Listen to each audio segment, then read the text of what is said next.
Good evening, happy Friday, and welcome to Last Call, where we are not actually live tonight, but we don't love you any less. That's right, this is a special pre-recorded edition of Last Call. Thank you, Boomer, for helping make this possible, so Netter and I can attend the vow renewal of Mr. and Mrs. Chris Kent, the longest-running superhero RPG on Earth, and our Dungeons & Dragons game. Links to the channels in the description below. So Greg from Fanzine recently did a video, also linked in the description below, about summer blockbuster movies. And we here at Last Call have been kind of lamenting the loss of those fondly remembered long hot summers. So we're going back to where it kind of all started, 1982. Top off your glasses and strap in, the DeLorean hits 88 miles an hour right after this.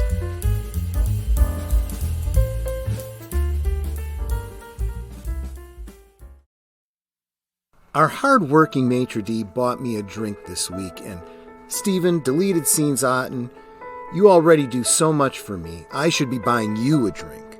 Thank you. I'm keeping it simple tonight, just a brandy. But no, I won't be singing that Looking Glass song. I didn't have time to practice. So instead, a song from 1982 in keeping with tonight's topic. But if anyone is disappointed because they wanted to hear me sing Brandy, the link to buy me a drink will be pinned to the top of the chat, and as always in the description below. Thank you, and salute.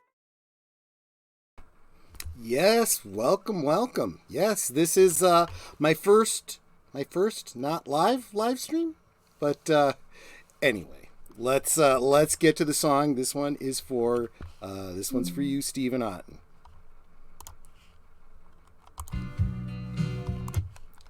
So much for technical difficulties. Hold on. This will make sense in a second, at least for some of you.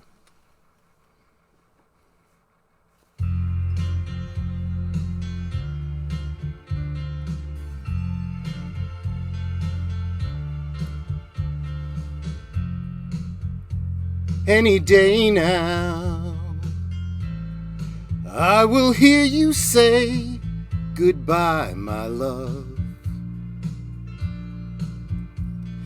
And you'll be on your way. Then, my wild, beautiful bird, you will have flown. Oh, any day now, I'll be all alone. Whoa, whoa, whoa, any day now.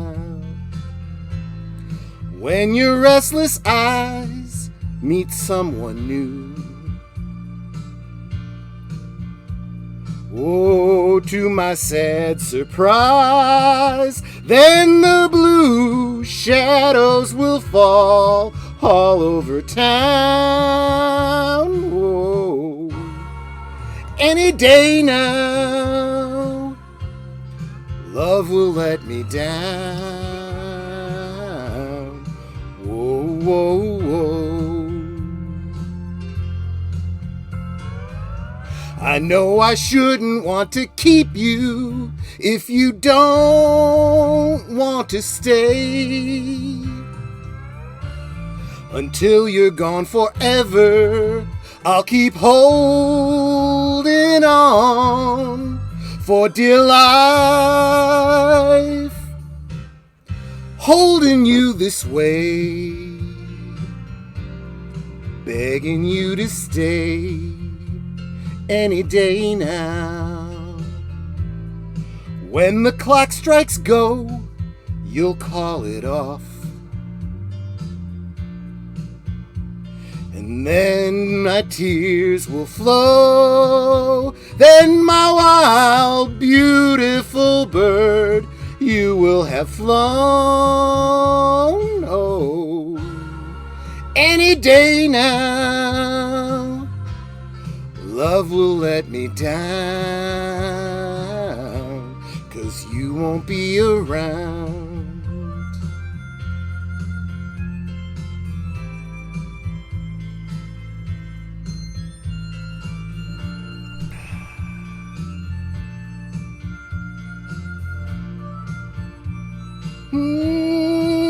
Then the blue shadows will fall all over town.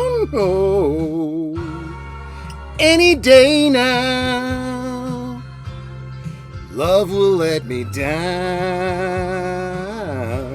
'cause you won't be around.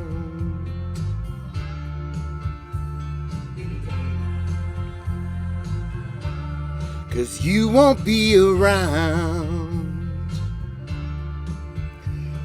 Kind of like I'm not around tonight. Thank you again so much, Stephen Otten.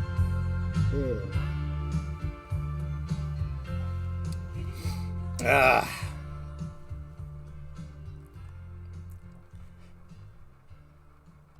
always feel bad, just kind of cutting off the song. I want to let it. I want it to fade out the way it's supposed to. But now, well, I will bring deleted scenes. Sorry, we'll bring Age of Boomer in just a second. But I'm pulling a boomer right now because I'm still getting this whole sound thing working right. Let's see if that works. Otherwise, he's going to get a big echo in his ear. How you doing, Age of Boomer? What you sipping on tonight? I'm doing well. I'm sipping on a Coca-Cola Classic. Oh, wow. Middle of the week? Wow. That's right, because today, for us, it's Tuesday night. But I am still, because I owe it to my audience. So I'm having my brandy. It's weird. There's no chat. I know. Well, there will be one if you. There will be one on Friday when this premieres. But I probably can't be there. I mean, you might be able to be there. Maybe I'll pop in. We'll see. You could probably be in the chat, say hi to everybody. I'm kind of hoping, Deleted Scenes is going to be, the eyes and ears for us that night, greeting everybody. Because otherwise, Netter and I probably won't be there. I mean, it's possible. My hope is, because we're driving out to Ohio Friday morning. We'll be by my mom's, I don't know, in the evening, 7, 8 o'clock. Mm-hmm. At the latest. And probably have dinner with her and whatnot. And it's entirely possible that if I can get an internet connection, I could play the show for her and she can kind of see, what we do. Hi, Mom! But I don't think that's going to happen. She kind of lives out in the sticks, and we usually can't get a good connection, which the worst part about that is if I can't get a connection, that means that I have to come back Sunday because I have to work Monday. Otherwise, I would be able to stay and work on Monday and drive back Tuesday. Wait a minute. She doesn't get good internet. How is she going to watch Paramount Plus? She don't watch Paramount Plus. She would like Tulsa King. She would watch Tulsa King. I know. I'm sure. I have no doubt about it. But she would rely on me to get the physical DVD. For her. Yep. That's exactly. I have to. I want to comment. Is that a sarcophagus in the background? Yes, it is. I put that up specifically during the Raiders of the Lost Ark stream. But you're gonna get a kick out of what's inside. What? Boris Karloff. No way! Yep. Imhotep. Yep. This the original is Karloff one. I don't think this is. I am not 100% positive if this is the Mego or if this is the that other company, the one, the EMC toys that had the license for a while after Mego went out of business and before they came back into business. But yeah, that's pretty cool. Yeah. Do you want to hear a joke? Oh, let me hear a joke. Is it a good joke? What did one sarcophagus say to the other sarcophagus? I have no idea. Is that you coughing? Okay, one deserves another. What is the similarity between lemonade without any sugar and one of these? I don't know. Sour cough, I guess. That's an old one. Here we go. At Yeah. any rate, we're here to talk about the movies of 1982. You did Yeah. bring up, and it's really summer movies of '82, though. Feel Right. free to embellish on other movies. You mentioned Tootsie. I saw the picture of Tootsie on your Yeah. thumbnail. Yeah, That was I a did. holiday movie of 1982. Technically it was, but Yes. that I know it's not a summer movie. That's Yes. true.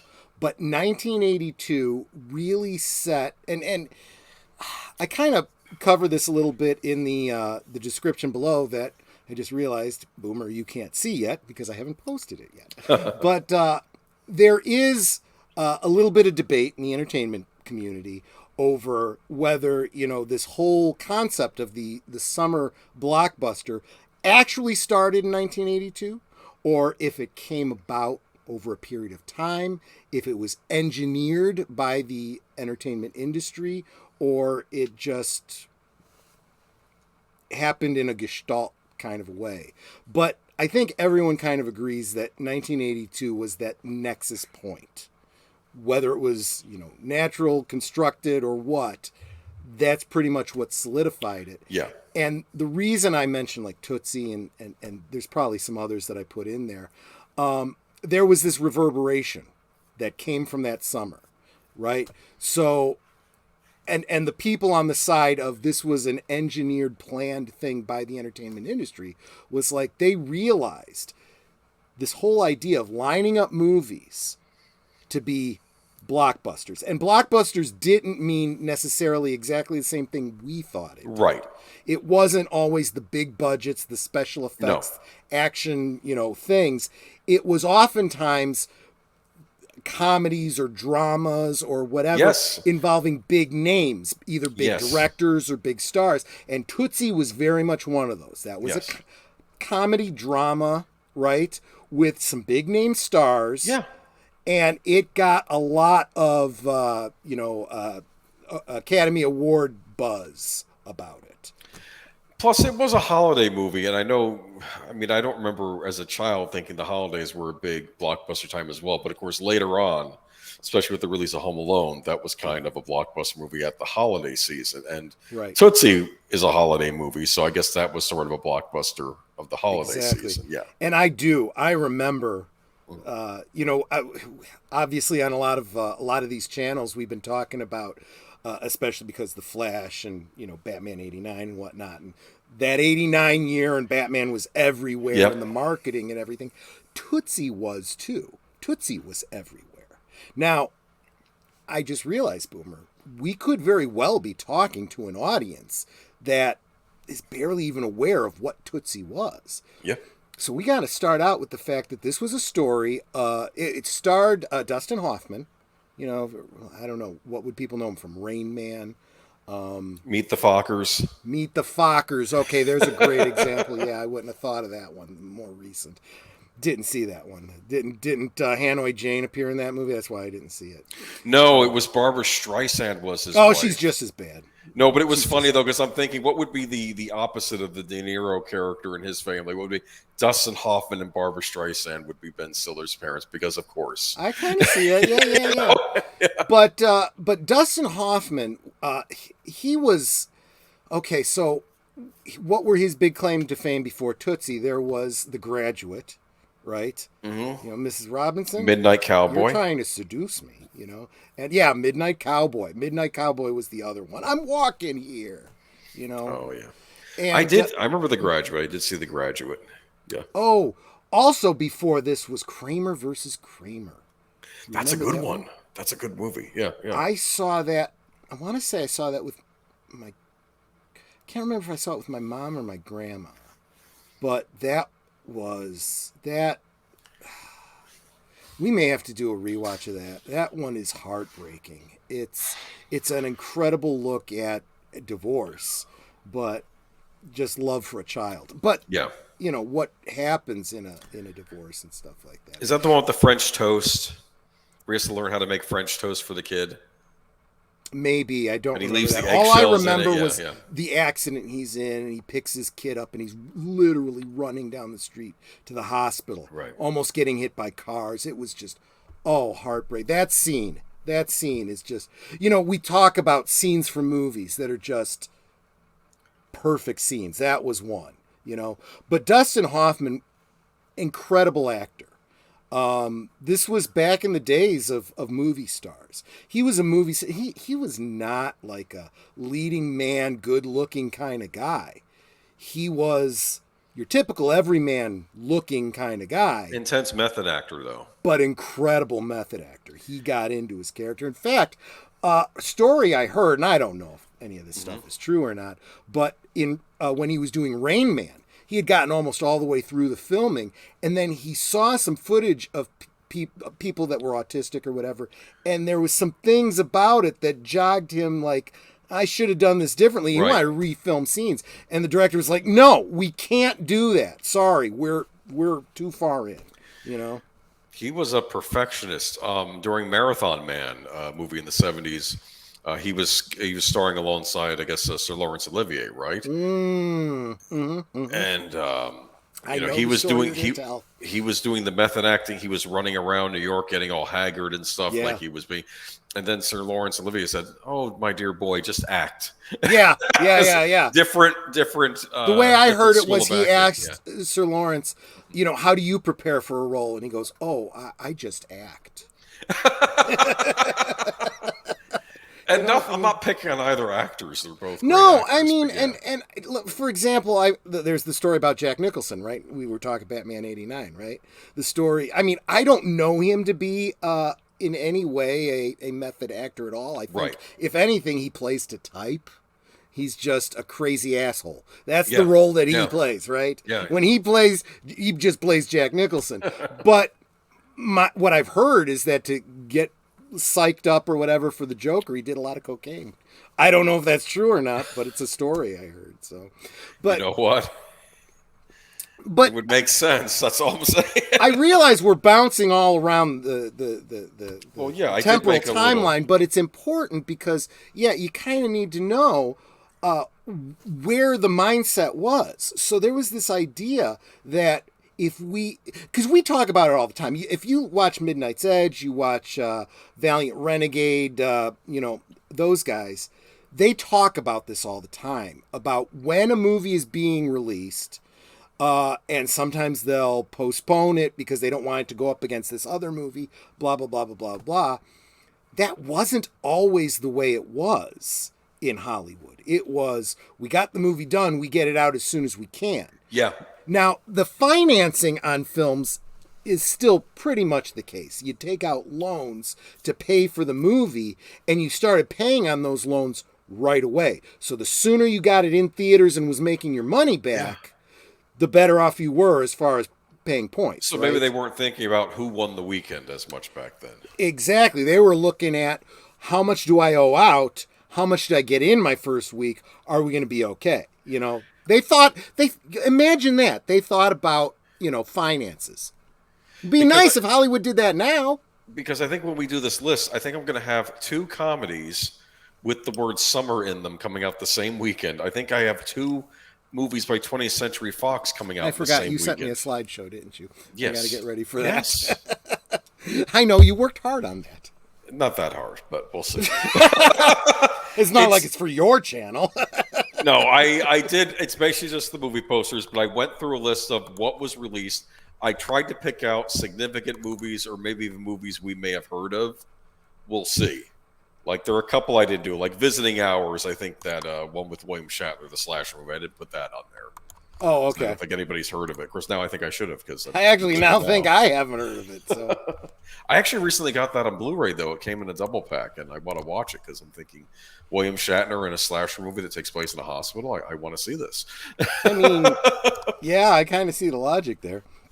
So you're going to... I'm looking at how to bring this up. Hold on. Just bear with me here. All right. But yeah, 82, I was 5 years old. Oh, gosh. 82, I was, let's see, I would have been 11. I would have been 11. So you're a bit older than me. I want to make a point about this summer. This was the first time I went to see a movie in the theater where I didn't fall asleep. Now, I think I was a pretty good kid in the theater. I didn't run up and down the aisles and, ask for candy during the middle of the movie. But I think what I would do is I would fall asleep because it's a darkened theater, everyone's being quiet, and I think as a kid I would just nod off. Because I remember I have very brief memories of seeing Empire Strikes Back in theater at 3. But it's very brief. It's like little flashes, and I don't, obviously I had a recollection of Yoda though, because I remember when I saw Star Wars on cable, I was like, well, this is cool, this Star Wars movie, but where's the green guy that I saw in the movies? Not realizing it was a different movie. So you want to full screen that, dude? I'm not really sure. Well, I can certainly do this with. Well, you want me to do share screen on my end? Yeah, why don't you? Why don't you do that? I'm kind of boomering this. Okay. So Boomer, you do the Boomer. Hold on a second. Let me just ignore the folder on my desktop. My Little Pony. You a brony, man? You a brony? That's fine. All right, you gonna let me share a screen? Yeah, you got to hit present or whatever. Oh my goodness. You got to share. Oh, I can put the slides in myself. Look at that. Yeah. Okay, I'll do that. It's probably better off because I don't know what the hell I'm doing. I got PDF. Look at that. Oh, there we go. I'm going to control the horizontal and the vertical. I you guess, control the whole. Yeah, take over the show, man. I'm just going to drink. Summer. Oh, wait a minute. That's 89. That's Summer of '89. Get rid of that. Well, that's not my fault. You're the terrible one. Share something else, man. Present. I thought it was on my desktop. Hold on. Oh, your computer. Oh, upload file. I have to do that, don't I? Give me a second. There we go. 82 is what I want. We'll do PDF instead of Keynote. We'll keep it simple. Whoops. Oh, damn. Sorry, man. I need you to come back. How do I get you back, man? I kicked you out of the... You got to come back into StreamYard. You can't hear me because I'm not live. Damn it. Mm-hmm. He'll be back. I hope I can edit this out later. Okay, hi. Let me try this one more time. Okay.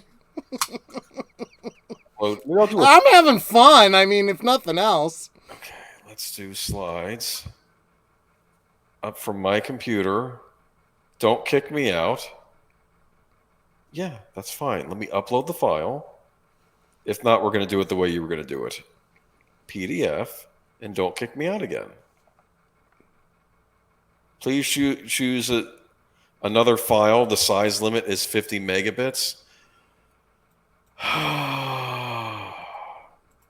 If I do a share screen, can I do that? Yeah, you should be able to. Go for it. Okay. Present. Share screen. All right. Will that mess you up and we're not going to see your face anymore? I don't think so, no. I think that'll be just fine. All right. Let's try that. Let's see. As long as you don't share your audio, because then you'll get all kinds of... No, I'm not going to do that. And all right. Oh, and here we are. Look at that. Yeah. Look at that. Oh. Go full screen with whatever it is you want to share. There we go. Well, no. Where'd it go? What? I'm not here yet. Hold on. Okay. There we go. View full screen. Okay, so one of the things that... Oh, wait. I got to go back to the beginning. Yeah. So one of the things that we've talked about a lot, in just with movies in general, when we do the good old days and all that kind of stuff, we point out that you and I grew up in an era pretty much before cable, before physical media, and if you didn't see most of these films that we talk about a lot, you wouldn't see them again unless they were played on commercial television, usually with commercial breaks and sometimes edited, or if they re-released them in cinema. But 1982, this was the beginning of the cable era, and it was just the start of home media. Now, it was expensive. Only people that, were upper middle class that, really pooled their money to buy a VCR, could go to the video store and rent, because you couldn't afford to buy back then. You couldn't afford, if you wanted a copy of whatever movie was on VHS, it was $300. Because that's what it was sold. That's what it was sold to the video stores. for rental. So, but the reason I bring that up is because a lot of these movies I may not have seen in the theater. I may have seen them on cable, within 6 months to a year. That's how a lot of us experience a lot of these movies. There's no Yes. shame in it. That's why these kids today says, "I haven't seen that movie." Well, there's no problem. Just watch it on your own. You know, I'm not trying to pick on you. Conan, yeah, definitely had him in the thumbnail. That was a great one. Thief, Warrior, Gladiator, King. Now, I assume you didn't see this in the theater, right? I did not, but that's more because I didn't have an interest in it at the time. So with the release of Conan,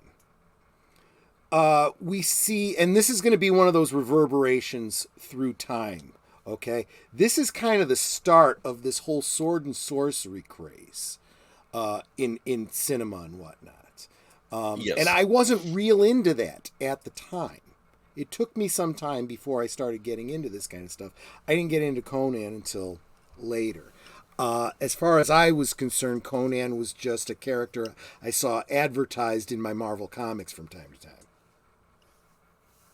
Yeah, and I knew of this movie as a child.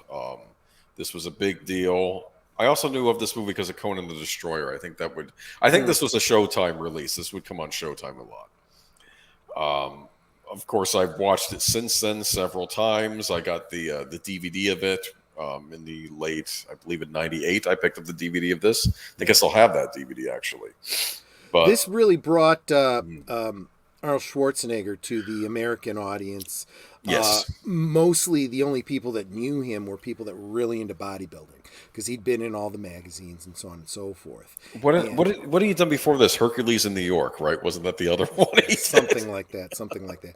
But he did. There was a movie that was popular among the bodybuilders that he did. It was like a documentary-ish type of thing. That's where Pumping Iron. Was that it? Pumping Iron. I think it was called Pumping Iron. Yeah. And that's when people started, why he takes all these photographs, posing in knee-deep water because he doesn't have big calves.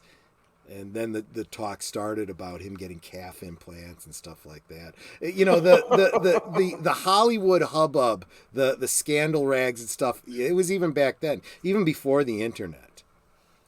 I've always had good calves. I'll say that about myself. I mean, I knew people that worked on dairy farms who had good calves. Yeah. Yeah, my legs were fine. I never had problems with the legs.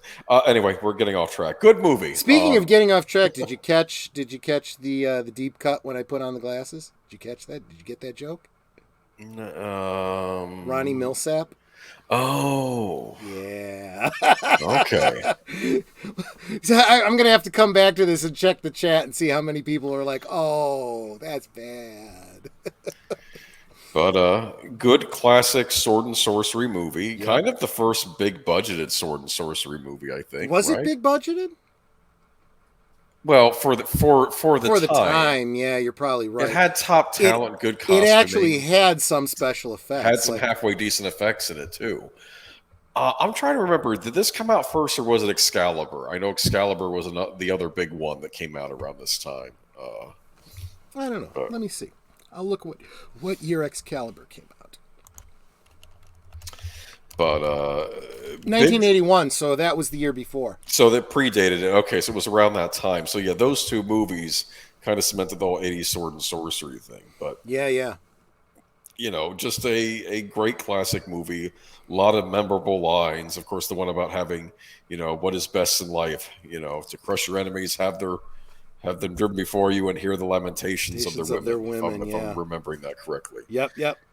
And just I don't know. This is still good fun. James Earl Jones as Thulsa Doom, terrifying villain in this movie. Yes, He was still young enough to be a physical presence, but that voice is what it was really all about. Yeah, he was supposed to look like a race of people that had gone extinct because the director gave him blue eyes, but he had the darker complexion and everything. And he was supposed to look like a a race that it was a big thing in Robert E. Howard stories, how you'd have certain races of people that were going extinct and stuff. I love that, yeah. I love the fact that this film kind of, you know, it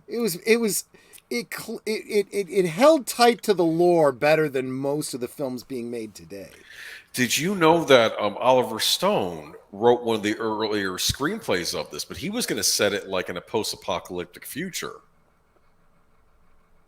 Which I find that interesting, but he was like fighting mutants and stuff, which I found odd, because the only thing I could say is maybe that was how they sold it to the studio, because I know Oliver Stone liked the Conan stories, so I don't think he was trying to dishonor Robert E. Howard, but I think my understanding is that the world of, is it Arborea or something like that? Hyperborea, yeah. It's meant to be a completely fictional fantasy world. It's not. Well, no, it isn't. It's supposed to be our world, Earth, before there was a great cataclysm, and then a lot of this history got forgotten. Gotcha. Okay. That's why they mentioned Atlantis in this, and gotcha. From Atlantis. Okay. And of course, that's the myth that Atlantis went under. The way Robert E. Howard drew his map up, you would have India, it wasn't even called India, it was Vendia, but you could tell it was supposed to be India. Like you'd have like a Norse area and an India area, but they'd all be on the same continent, so Conan could just traverse between these different exotic locations. Okay, there you go. But yeah, it's this weird thing, and then there was a horrible cataclysm that broke all the continents apart, and all the people separated. Interesting. It's just a thing. But yeah, it's technically supposed to take place on our world, just in a forgotten age.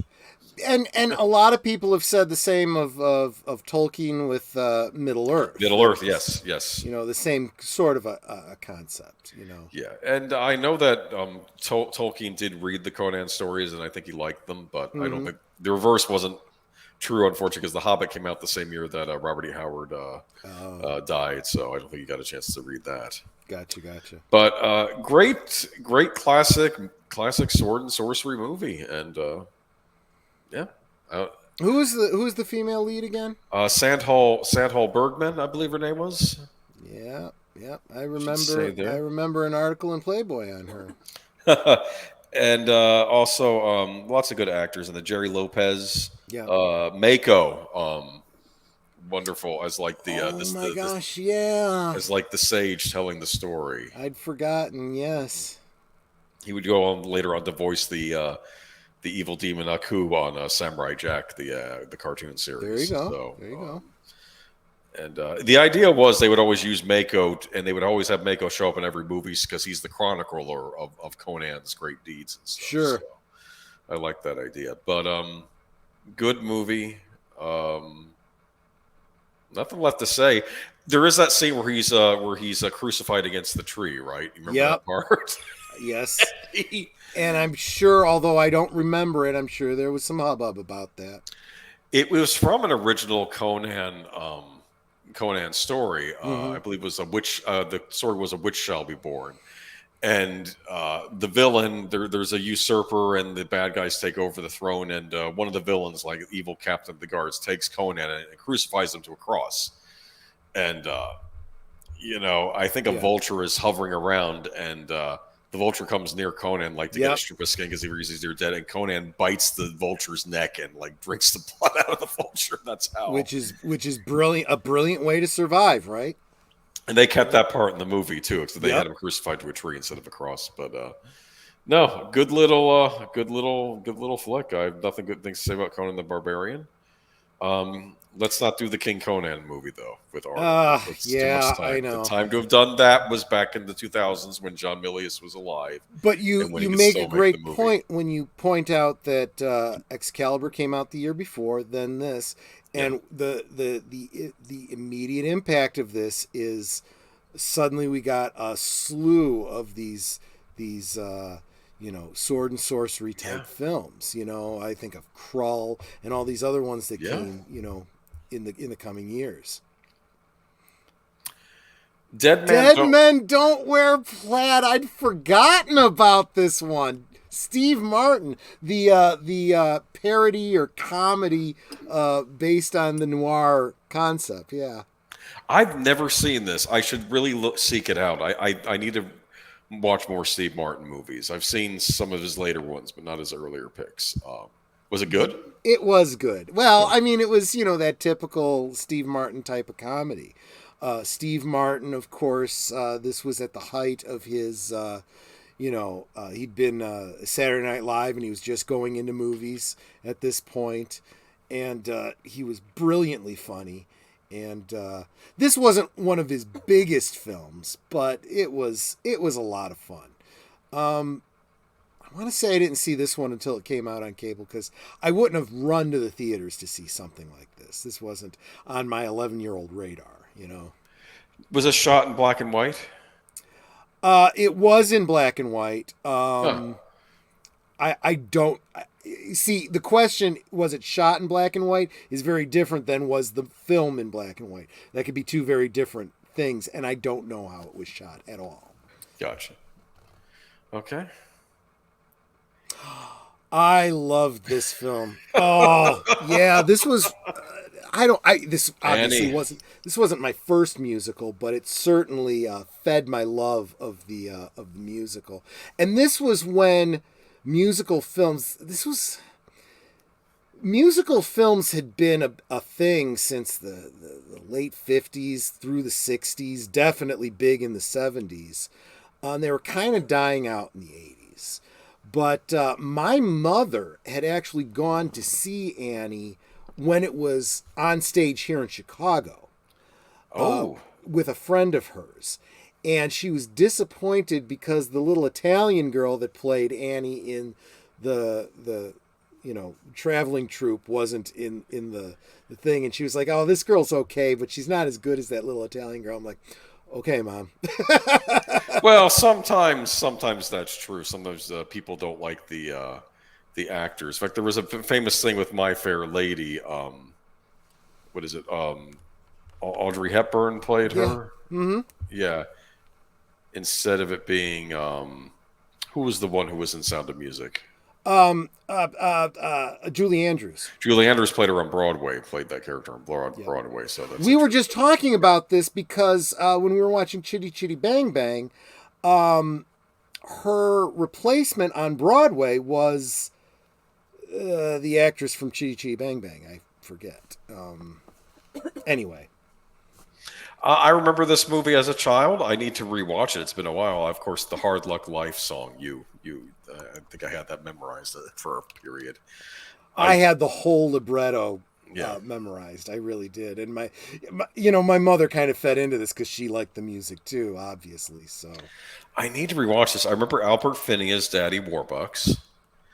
And I remember as a child, I think I've said this in Trace before, being confused because I'd seen Superman.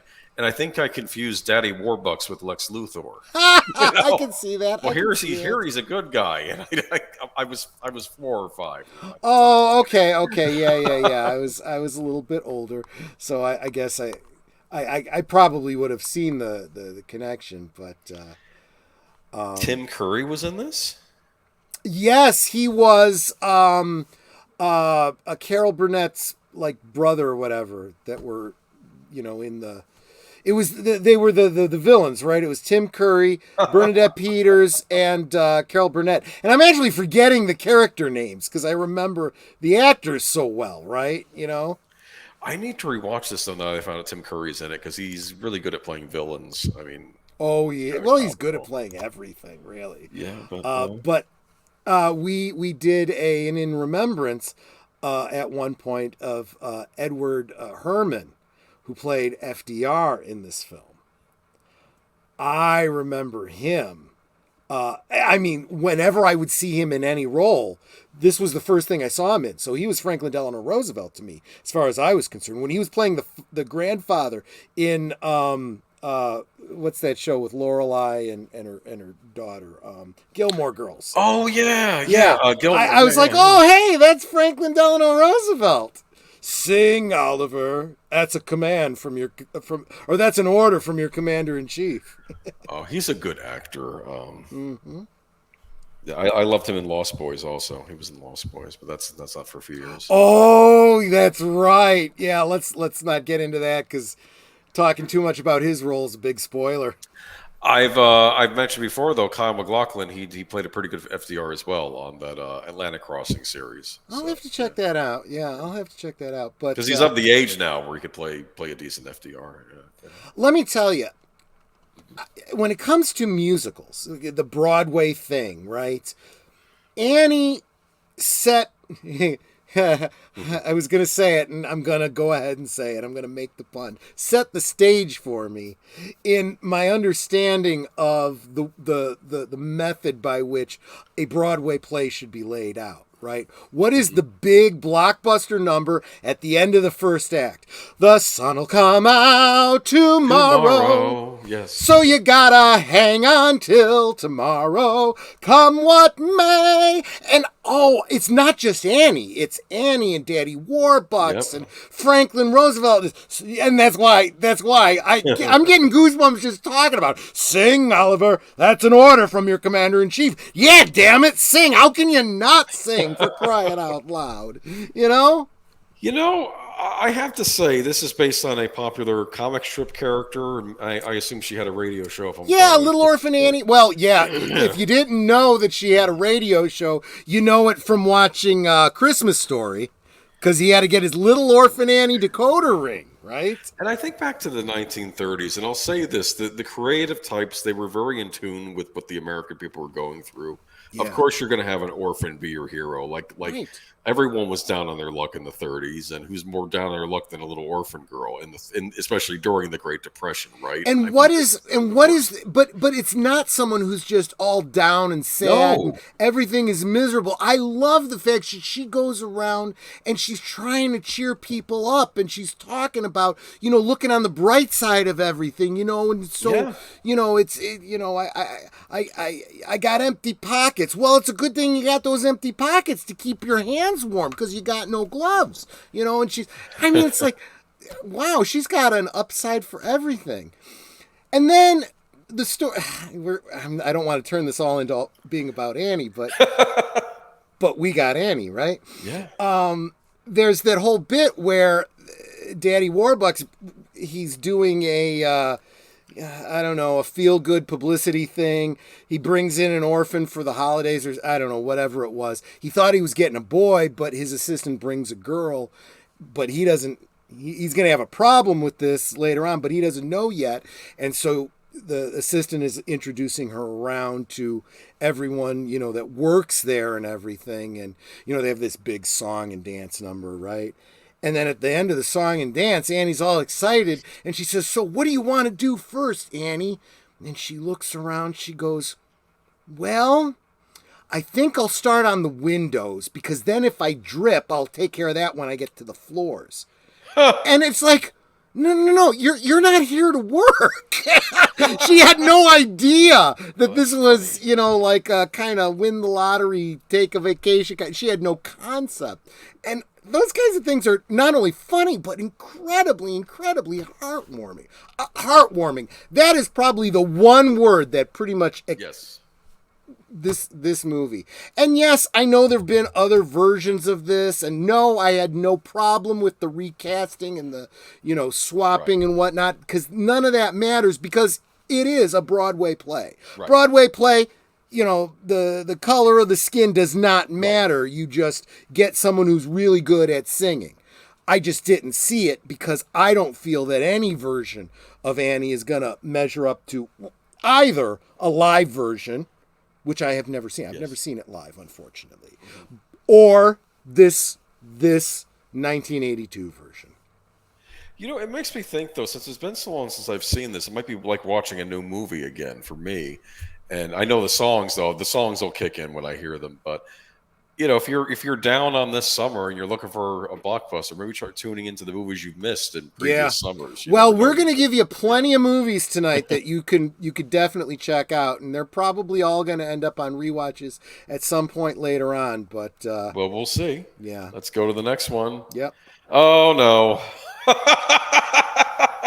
Have you even heard of this? I have seen I have not. Oh, I have no idea what this is. Fill me in. It's a Paramount film. Fighting Back. Enough is enough. Thieves, pimps, prostitutes, muggers, and drug dealers beware. John DeAngelo's out to make his neighborhood safe. He's declaring his own personal war on crime, and he doesn't want your kind around here anymore. So was this a 1982 answer to what's it called? Death Wish. Death Wish and that kind of stuff. Yes. Yeah. Okay. I watched this movie a few years back. It's not as good as Death Wish. I think they make this character more. I don't want to say they make him more sympathetic than Paul Kersey, because of course we sympathize with Paul Kersey. But I feel this whole thing. This was part of the vigilante craze. You got one of these every couple of years or so. We have Tom There was Skerritt. a Death Wish Yes. 2 released in 1982, so we could just Oh, really? Yes. That one is scandalous, and that wasn't on the summer list. That mustn't have come out during the summer. That movie got into trouble when that came out, and normally I don't like censorship in anything, but I understand the scene that they were complaining about, and I understand why. Fill me in, because I actually don't remember. I just remember that this was one of Lawrence Fishburne's early. It was. He plays one of the dirtbag. Okay. It's Paul Kersey is in Los Angeles. He's finally getting his daughter out of the mental hospital she was at after her previous assaults from the first Death Wish. You know what kind of assault it was, which is exactly why he was doing what he was doing. Yeah. And then some punks steal his wallet, and he chases the punks down. Wait, hold on a second. Yes, Netter, have you seen the Death Wish movies? I've seen Death Race. Okay, no. Death Race 2000. Something tells me, Netter, you would probably like the Death Wish movies. These were the prototypes that the Punisher was based on. Yeah, but Charles Bronson and I forgot you don't like Charles Bronson, and I understand why. This one has Tom Skerritt in it. But still, yeah, it's okay. I don't know. It was like a wannabe Death Wish. They figure, let's pick a guy that looks like Bronson. Let's pick an actor that looks like Bronson. Yeah. If you want a good Death Wish style movie, watch Vigilante with Robert Forster. That's really there. You good. go. Yeah, there you go. Yeah, I don't know. Maybe skip this one. See, not every movie on here is going to be a winner necessarily. I don't think it's terrible. Yaphet Kotto's in it. I like him. If nothing else, I mean, this one, even if it was halfway decent, the reason I don't know about it was because there were so many good movies that came out this year. So let's go to the next one. Have you heard of this movie? The Escape Artist. Was this with it's a Francis Ford Coppola film. It's produced. I don't think he directed it. From the maker of The Black Stallion. I think this was supposed to be a family movie. I think that's Terry Garr and Raul Julia are in it. I'd never heard of this movie before. I just put it on here in case you knew. Do you know anything about this movie? I actually don't know. Okay. Well, we're skipping around. It mustn't have done big box office because it now says on video cassette and video disc. Yes, they had video discs back in 1982. They were called laser discs. Yeah, they were big things. You could only get you'd watch. Half a it was movie. Literally less than half, because you'd have to flip it 3 times. You'd have the one side. You'd flip it over to the other side, and then there was usually a third disc. Oh my goodness. Okay, so you know nothing about this movie. Let's move on. I just know that I'm looking it up right now. Desi Arnaz was in it. It's interesting looking. Terry Garr, Raul Julia, it Jackie looks like, Coogan. Yeah, maybe this is a lost movie we never watched. I don't know. I mean, and it's PG. Well, PG meant something very different back then than it does today. It looks like young Harry Houdini, but it's not, even though that's they were trying to capitalize on a couple of years earlier. There'd been a Houdini film that was really maybe popular. that's what this is. Yeah, but the only reason I put it up here, I saw Francis Ford Coppola up here, so I was like, okay, well, sure. Rocky 3. So yeah, if you're asking where is Stallone this summer, here he is. Rocky 3, The Greatest Challenge. Wait, pause there. Yes. Going back to Francis Ford Coppola, again, this falls under the whole thing I was talking about, where they were lining up their films because they weren't necessarily thinking, oh, people are going to rush to see The Escape Artist. They were thinking, oh, people will rush to see a Francis Ford Coppola film. That's what it was. Throw his name on there. It has a good cast. Raul Julia, Terry Garr. I mean, these are names. Terry Garr was kind of up and coming, but she wasn't huge, and neither was Raul Julia. They hadn't made their mark yet. I guess this was before Young Frankenstein, maybe. Yeah, it was before Young Frankenstein, which really kind of launched Terry Garr. Okay. So yeah. And was she and Mr. Mom, Terry Garr? Yes, she was. Yes, I like Mr. Mom. That's funny. So Rocky 3. Yeah. Okay, so talk about, merchandising and stuff all over the place. This was the launch of Mr. T. And people who weren't, big 80s kids wouldn't even know Mr. T, this big, muscular black guy with the mohawk and the gold chains. And it started with Rocky 3. And as I recall, he was I want to say he was a bouncer or a bodyguard or something, and Stallone found him and said, I think you'd be great in my film. And he's like, okay, and that's pretty much how it all started for him. Talk about an 80s icon is Mr. T. There was Mr. T cereal. There was a Mr. T cereal. I'll be honest, though, this film led to then... well, he became kind of a spokesman for a lot of different products. And, that's where the whole I pity the fool thing started and all that kind of stuff. And he said, if I'm going to take any more roles now, I want to lighten it up. I don't want to be the villain all the time. Right. And that's how he ended up becoming, B.A. Baracus in the A-Team. Yes. Good guy, but bad attitude. That's what B.A. stands for, right? Well, it's good because the kids were looking up to him, and exactly, and he did, and he capitalized on that. Well, I shouldn't say capitalized on it. He took advantage of that. He used that opportunity, and he often had very positive messages for kids because he realized that's my role as a celebrity, and he wanted to have good messages. Do you know why he wore all the gold chains, or at least why he said he wore all the gold chains? No. He claimed because he had like. I don't know. He must have been wearing like 50 gold chains on his chest, some of them with pendants, some without. He had gold rings, multiple gold rings on all of his fingers. He had, bracelets and all kinds of stuff. And he said that the reason he did this was twofold. One, he had recently been coming into money because of his wealth, right? Mm-hmm. And by buying gold, you physically have that gold, and he's got it on his person. It's not socked away somewhere where, it could go missing or something like that. And the second thing, the symbolic element of it, he said it represented the chains that his people wore in slavery.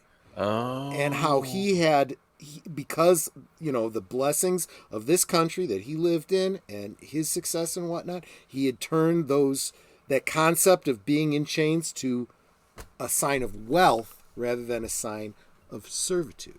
Turning the iron chains to gold. I like it. That's okay. Which is again a very positive message. He was not about the victimhood. Let's just put it that way. No, he was always a class act from what I'd seen him in and everything. And I don't know what he's been up to lately, but hey, we could have a Mr. T comeback. He should show up on Cobra Kai or something. I would love to see him in anything. I really would. I would love to see him in anything. So Rocky 3, the other thing too, who else was in this movie, a much smaller role, was Hulk Hogan.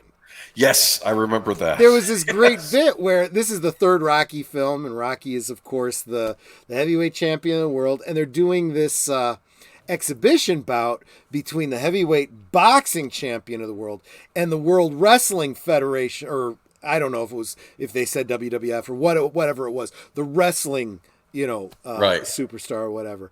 And he assumed, okay, this is an exhibition thing. It's not going to be too serious.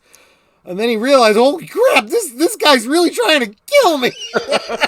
Which it was comical in the film, but it was great stuff. Now I'm reminded of the Randy Savage versus Tobey Maguire fight from the original Spider-Man. Yes, exactly. I'm sure there must have been a kind of a sideways nod to probably this. Sam Raimi saw this and was absolutely repeated here. He must have been Spider-Man. thinking about that as he did it. I mean, he had to have. There's absolutely no doubt about it. But a great film. A lot of people feel like this is where the Rocky films started to get a little bit weirdly commercial. Isn't this the one? Is this the one, or is it the next one that's got the robot in it? The next one has the robot in it, but I know people were complaining. Like Siskel and Ebert didn't like this movie; they were picking on it. But I think, I don't know. I think it holds up better sometimes. It does. Yeah. At the time, So here's the thing. There weren't a lot of films with sequels. We are so used to sequels now. Yeah. But back then, there weren't many films with sequels. Although it was starting to get common right about here. When you had Rocky 3, Jaws 3, now Mad Magazine is making jokes about, Rocky 25. And, they actually did a parody of this exact movie poster where he's like hunched over and decrepit and old, But that's not really how Rocky went. I like the fact that we got Rocky 4, and then we went Rocky Balboa, and then we start going into Creed. No, there was a Rocky 5 before Rocky Balboa. Oh, you're right. Yes. You're right. There is, and then there was Creed, and then Creed 2, which I still have yet to watch. 3, yes, which I just got, and I haven't seen any of the Creed films yet. But then again, I haven't seen Rocky Balboa yet either. You should watch Rocky Balboa first. I am a little bit behind. I will watch. You know me. I'm a completist on my physical media, but these all hold up as they are not as tongue in cheek as we seem to remember them being. Right. They, Stallone kept the drama. These were dramas first, little bit of comedy, a little bit of tongue in cheek. For funsies, right? Yeah. But the main story was always very serious, and serious in a positive way. And I loved these movies. I love this movie. So I was, what did I say? I was 11 years old this year. I did see this one in the theaters. Oh. My grandmother and grandfather took me to see it on a Wednesday in Ohio. This was a summer film. Mm-hmm. And that October for Halloween, I went to a Catholic grade school. Right. And they did do you could come in costume on the day before Halloween or the day of Halloween, right. However it fell. Guess what I was for Halloween? You were Rocky Balboa. Nope. Oh, who were you? I was Mr. T. Oh, that's funny. I kid you not. Did you have the mohawk and the gold? I had the mohawk was done with two-sided tape and faux fur, and it was and the beard was crepe hair and spirit gum. That was my first experience with spirit gum. And I did not. And I know there's people in the chat right now going, "Did you do blackface?" No, I did not do blackface. I was the white Mr. T.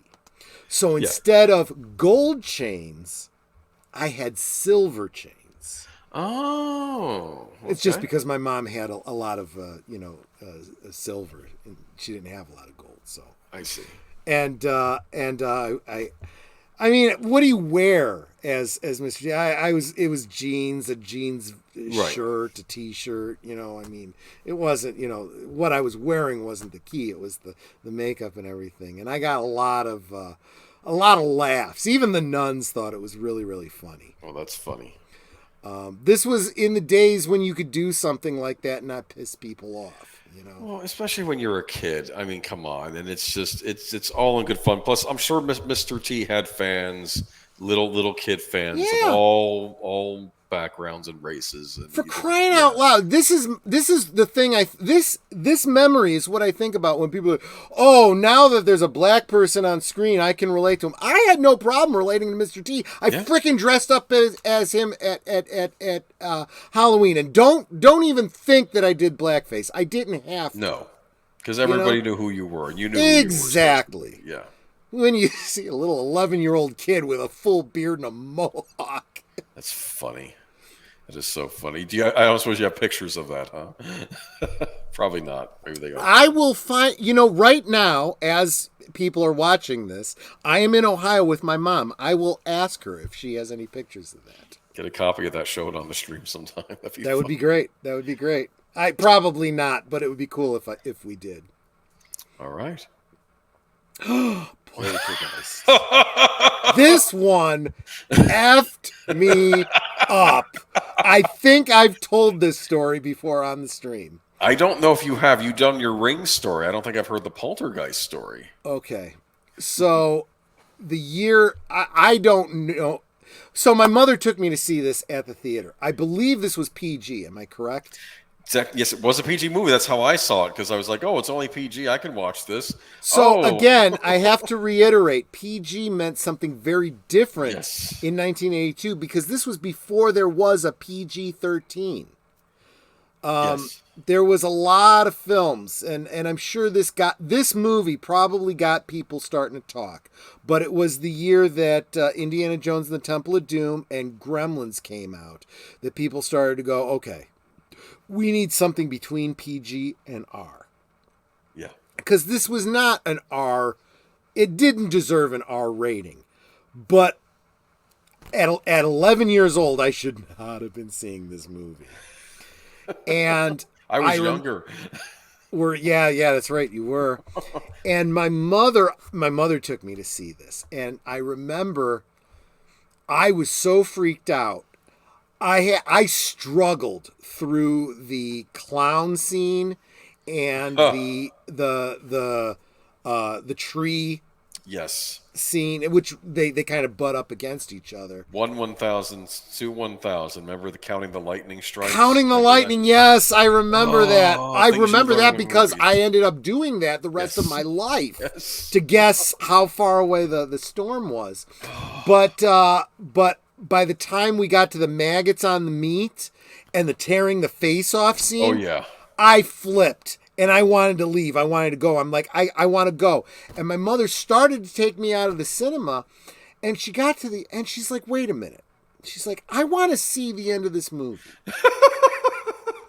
So you know what we did? We stayed in the back of the cinema. She watched the end of the movie, and I just didn't watch. I listened, but I didn't watch it. It's okay. Like I say, I never told the story, but I was a little chicken during the original Ghostbusters. The librarian ghost freaked me out. You did share that story. And I was like 8 at the time, I think, when I saw that. This one I caught on cable. I thought the face tearing off was disturbing. Oddly enough, it didn't affect me as badly as the face melting off in Raiders. But I'm only assuming that when I had seen it that, I don't know, maybe I was I'm the other way around. I had no problem with the face melting scene in Raiders.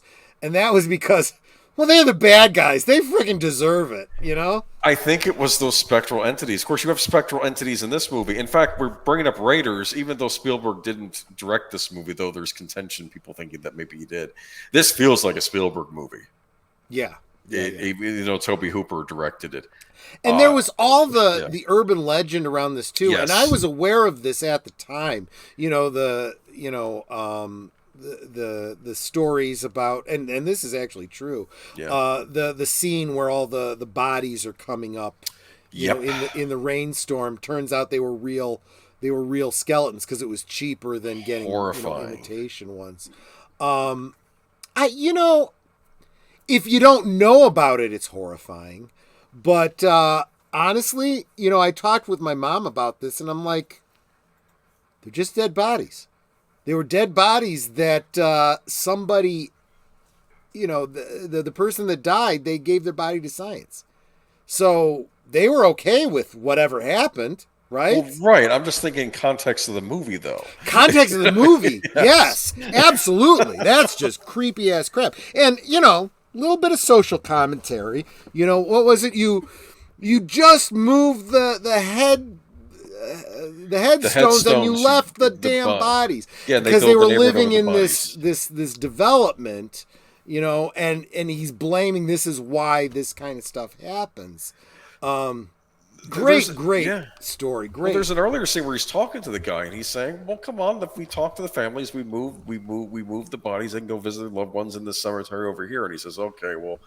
He just thought, I just want to, because he knew something was up with how weird things were happening, but he didn't realize at that point that the bodies were still there. And it goes back to the whole thing, like, you know, building your amusement park over the Indian burial ground. It's right. Like these now, places are sacred. I will say, by the way, that this is a film that I feel should not have gotten a sequel. I feel that the lore from the later films hurts this film. Yes. But having said that, I'm glad that there is a Poltergeist 3 because I know that Netter was in Poltergeist 3. There's some good extra work in that movie. Yes, exactly. Yes, the at least one of the extras, I'm pretty damn hot for, so it worked out. What I find interesting, though, about this movie, this is much like Close Encounters did for UFO lore. Yes. This movie does it for ghost lore. And maybe it was after this movie, I got real into ghost lore as a kid. Mm-hmm. I was reading books on all these true ghost stories, like apparently Abraham Lincoln is still hanging out at the White House. Sure. Stuff like that. Do you, yeah. You've shared that the first Ghostbusters film kind of freaked you out as a kid. Yes. Did that have any impact on your interest in the, supernatural and stuff? It might have. You have to understand, when I was a kid, we lived across the street from a caretaker's house to a cemetery. Mm-hmm. So I would always see that house looming across the street on my city street that I lived in. So it was very. Netter and I have done a lot of, like paranormal. We've gone to a lot of paranormal lectures and things like that. Mm-hmm. And there was one that we went to right around Halloween time, in fact, at the local library. And the, I don't know what you want to call him, ghost hunter or whatever he was, made an excellent point that's really stuck with me. He said, because the question that came up was like, have you been to this cemetery, that cemetery, the other cemetery? And he's like, I have investigated a couple cemeteries because people have suggested it. He said, but I don't do it a lot. And the reason is, in my experience, spirits don't hang out at cemeteries. The reason they don't hang out at cemeteries is because that's not a place that they lived. They hang out in the places they lived, not in the place where their body is buried. And I was like, man, I never really thought about that. That's an excellent point. It could be there's a caretaker ghost there, though. Well, if he lived there and everything, that's a good point. And this might be a great topic for, like, when we get closer to Halloween. Yeah. This brandy's really hitting me, so I'm not going to remember. So I'm going to count on you, Boomer, as I remember. Always do, to remember to remind me that we should talk about, the supernatural, paranormal, all kinds of stuff. Sure. Come October or something like that, because I got some great stories to share. But great little movie, Poltergeist. I remember it terrified me too. The chicken scene with the maggots and the tearing the face off. Yes, I remember that. And I'll tell you, the thing about the maggots, was it chicken? I thought it was a pork chop. It doesn't really matter. I thought it was like a drumstick. Maybe I'm remembering it wrong, though. I don't know. It doesn't matter. Yeah. I mean, the effect is pretty much the same. That really solidified in me the disgust, the concern about spoiled food. Yep. And poor Netter has to deal with this all the time. Whenever I see something in the refrigerator that's gone off, she has to deal with it. She's over here laughing because she knows. That's funny. But this is where it started, was that scene in Poltergeist. One thing I did want to bring up with this movie, too, I like how there's kind of a pseudoscience in this movie. The scientists coming by to measure the ghosts. And they won't go into that room and they're saying, oh, I once saw this thing levitate 2 inches or like half an inch off a table, and then it went back down or something. And they said, yeah, let me bring you up to the bedroom. And there's things flying around all over the place. And I love you're absolutely right, because the family is like, we fucking lived with this for like weeks now. We're just like, oh, check this out. And everyone's like, holy shit. And they're like, yeah, this is old news to us. This movie, look, if you guys are into those, what are those movies? The Conjuring and all those movies? Yeah, you should see this movie. You'll appreciate it if you watch it. Yeah. This is the prototype for all those Conjuring movies. Now, keep in mind, the Conjuring films really are based on very, very loosely on, real events, real stories, Amityville Horror and so forth. Right. But Poltergeist really is the narrative origin for a lot of the stuff you see in the Conjuring universe. And I'm sure Poltergeist pulled a lot from real life lore too about ghosts too. So yeah, at the time. I forget the name of the girl that was who you see in this poster right here. She went on to be a character in Happy Days. She was the daughter of the girl that Fonzie was dating. Interesting. Yeah. Did you know that? I mean, I didn't. No. Okay. And this was like in the later seasons as it was kind of winding. It had, in quotes, jumped the shark by this point, and it was winding That's where the down. expression comes from. Yeah. Yeah. Which, but yeah. So I recognized her. Well, she was in Poltergeist, then she was in Happy Days, and then her last movie was the third Poltergeist film. And when you look at Poltergeist 3, the reason you should be watching Poltergeist 3 is because Netter's in it. But be that as it may, you see that Carol Ann is the character's name. I forget what the actress's name is. You can see that there's a puffiness in her face and whatnot. And she had toxic shock syndrome, I believe. And that basically means she had an infection that ended up killing her. But it's a shame. Very tragic. But by the same token, I can't even imagine what she would be like if she had lived and she was alive today, because I heard she was a spoiled brat from everyone that I knew that worked with her and associated with her back then. But not to speak ill of the dead. It's just it's just a fact that she and who knows what she went through, growing up in Hollywood, to that age. Who knows? But the absolute best Star Trek film, Came no doubt out this about it. summer. Wow. I mean, This was I added this to the thumbnail because this was awesome. So I had seen. I'm sure I've shared this. I was not, believe it or not, when Star Trek: The Motion Picture was released, I wasn't a huge Star Trek fan. But Yes. Star Trek, the motion picture, had, which was very, very influenced by Star Wars. The only reason it came out was because of Star Wars. The reason it came out as a movie. Originally, Star Trek, the motion picture, was originally conceptualized as a pilot for a new Star Trek series, yes. It's gonna be, the working title was Star Trek Phase 2, but I'm sure it would have been something different by the time it went live. But after Star Wars, they said, screw it, we're going to make it a movie. But unfortunately, instead of going for the action-adventure kind of thing that Star Wars was, they went for almost a 2001 A Space Odyssey kind of thing.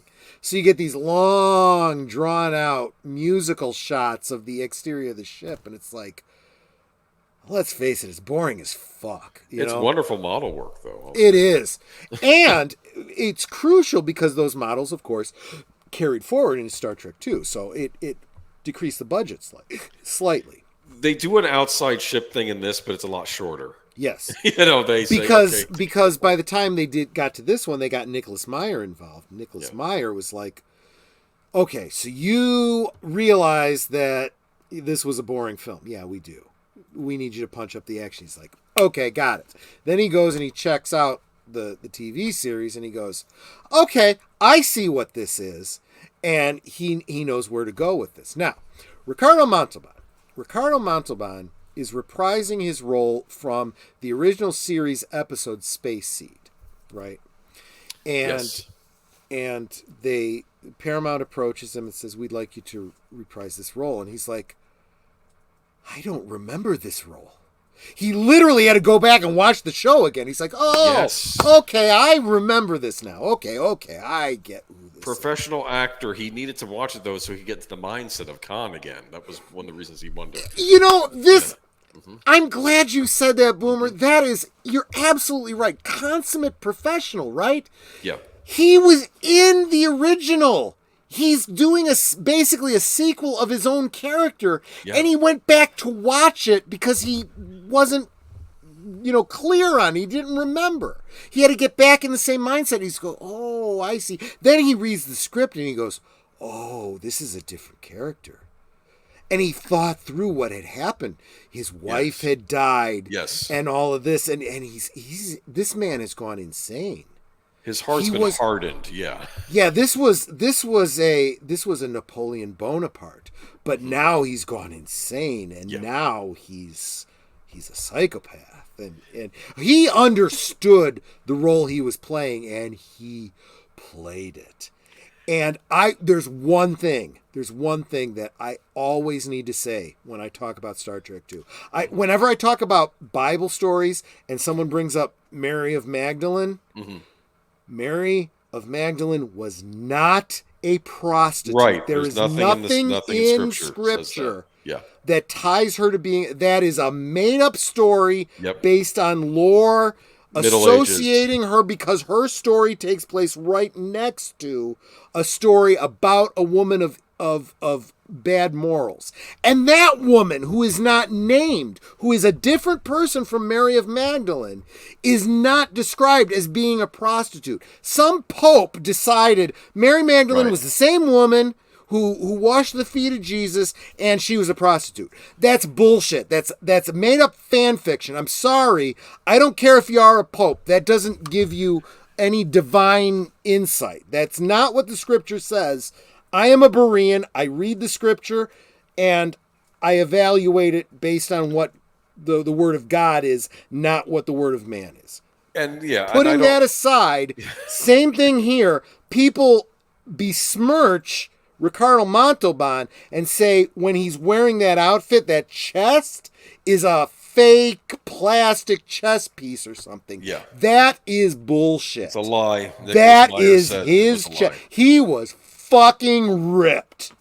And he deserves the credit for that. Yeah, Nicholas Meyer said he worked out. That's another urban legend. And yeah, it's interesting you bring up that Mary Magdalene. I remember watching a puppet animated, a clay animated story of Jesus called The Miracle Maker. And it was interesting their approach to Mary Magdalene, that they didn't go with that other storyline about her being.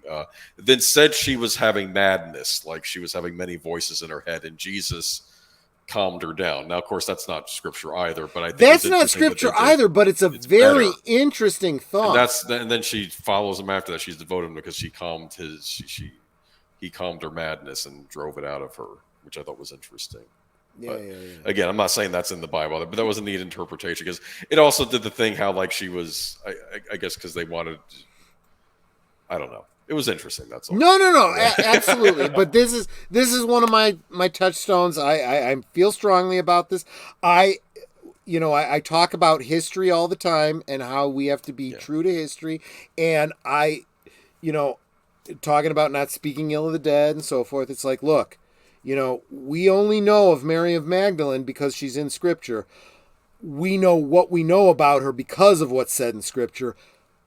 Don't add on to that. Well, it's like, too, a lot of people take a lot of stuff about the devil from Milton's Paradise Lost, and Paradise Lost is a great work of literature. Which is admitted fiction. Yes, it is.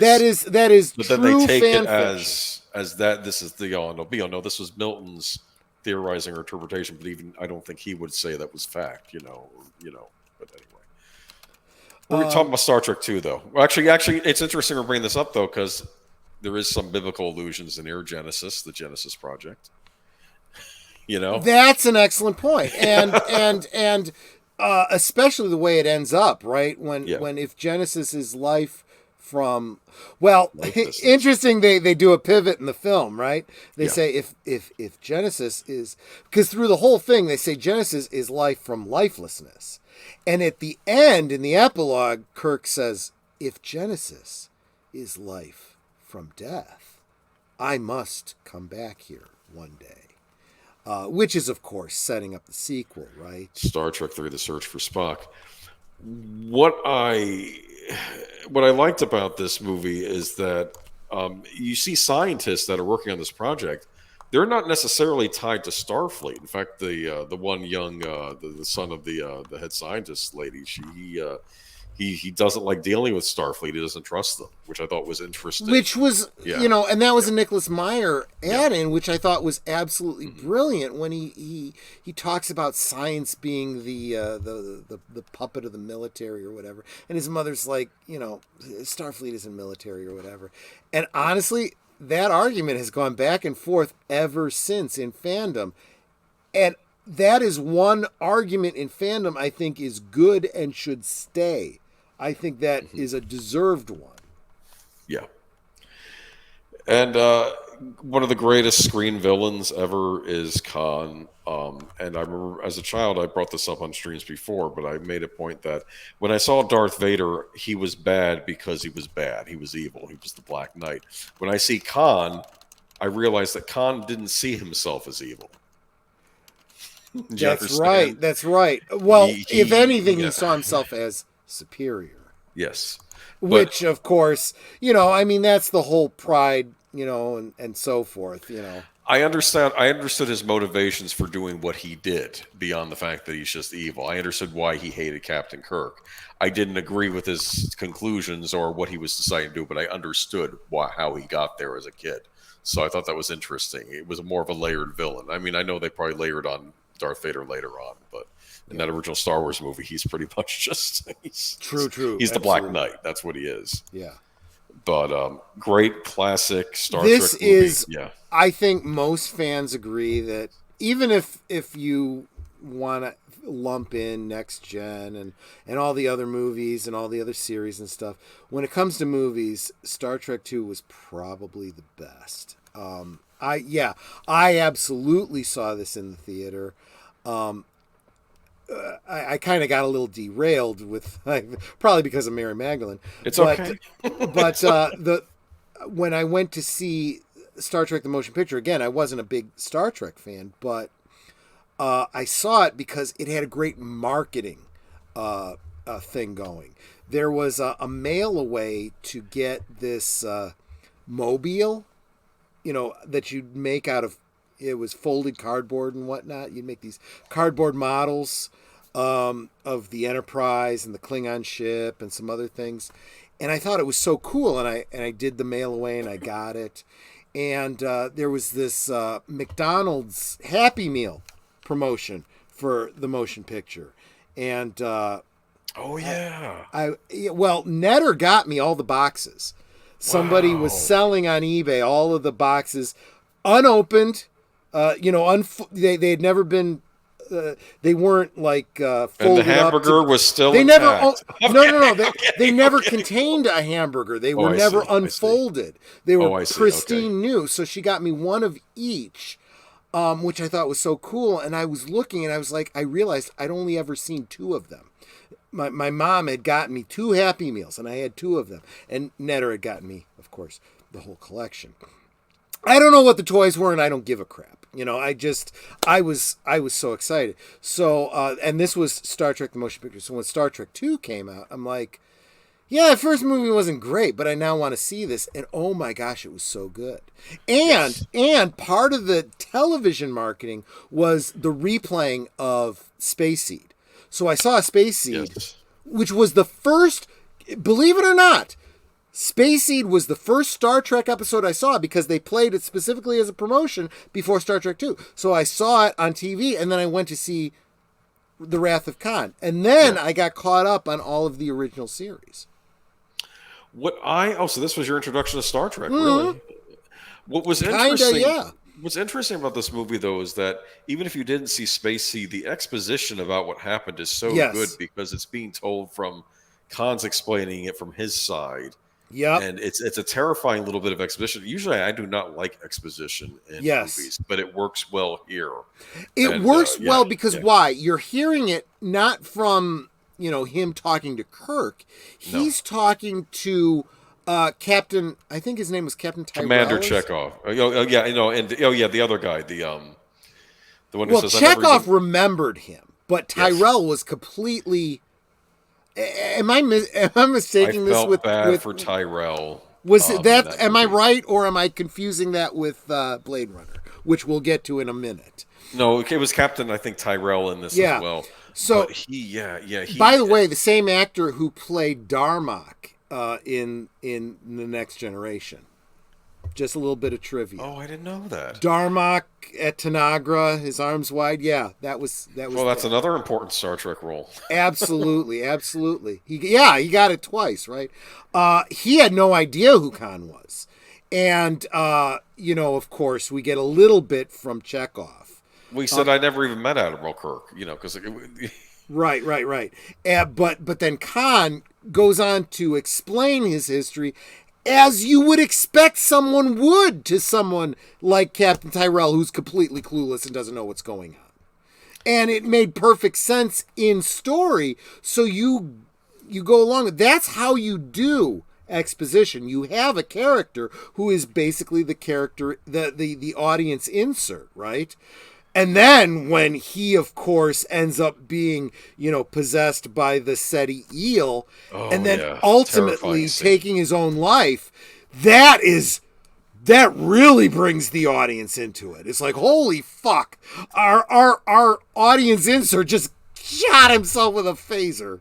My interpretation for that character's actions in that scene, and I've thought about it for years, is that he's like, I try to obey, and I think that was his Starfleet officer in him fighting back against the thing, and he realized he's going to end up killing somebody. The only way to stop this is to shoot himself. I think that's what he did. Which is brilliant. That is, without even ever mentioning in the whole span of the film, the whole concept of the Prime Directive, he is acting out the Prime Directive, right? My life is forfeit so as not to influence these events. Yes. And now it's not true. I mean, obviously the Prime Directive doesn't literally apply here, but it's that same discipline of a Starfleet officer, right? Yeah. And very heroic. Yeah, because he's I will kill myself before I will allow myself to be used as a weapon against my allies and the good guys. It's interesting too, not to bring up Empire Strikes Back again, but in the radio drama Empire Strikes Back, there's this when Vader is asking Luke to join him. In the radio drama, it's very clear that Luke feels he has no choice but to throw himself off that thing, and he knows he may die, but he'd rather do that than join Vader. And I think that's actually implied in the film. I think that when he does that, he fully expects to die. I think the film also does a reasonable job of explaining why he survives. With the sounds of the wind and stuff, and the slow descent, and he hits that curve that slowly takes him down. I mean, you're like, oh, he thought he was going to die. Yeah. He just got lucky. Or it was the will of the Force. That's another story. I think at that point he was tuckered out, so it's probably just his own thing. But maybe it was the will of the Force. You never know. Dude, this is another one I'm going to have to stand up for because I still love this movie. I don't know if Big Al. I don't know if you're here. I don't know if you're watching this. I know that we did a watch party of this on your channel. I hope that I was positive about this because I have a great affinity for this film. I'll explain why in a minute. Go ahead and share what you were going to say. This one I didn't catch till videotape many years later. I remember liking it okay, though. I like Michelle Pfeiffer. This was kind of her introduction, wasn't it? Yeah. I kind of, you know what? And you all know I have a type. The pretty blonde, Just... She's an excellent leading lady. Netter's over here giggling because she knows I'm talking about her. No, she was one of the best leading ladies, especially of the 80s and whatnot. Like she movie star. That's who we was what Casino I think about. The next movie she did after this? Casino? Wasn't she in Casino? What was the Sharon Stone. Oh, damn. What was the movie she was in a movie called Into, I think it's called Into the Night. No, that's not what I'm thinking of, though. I know that. Oh, believe me, I know that. That's a good one with Jeff Goldblum. That's an underrated picture. But Grease 2 probably got panned because they're like, it's not the original, right? Well, yeah. This was a.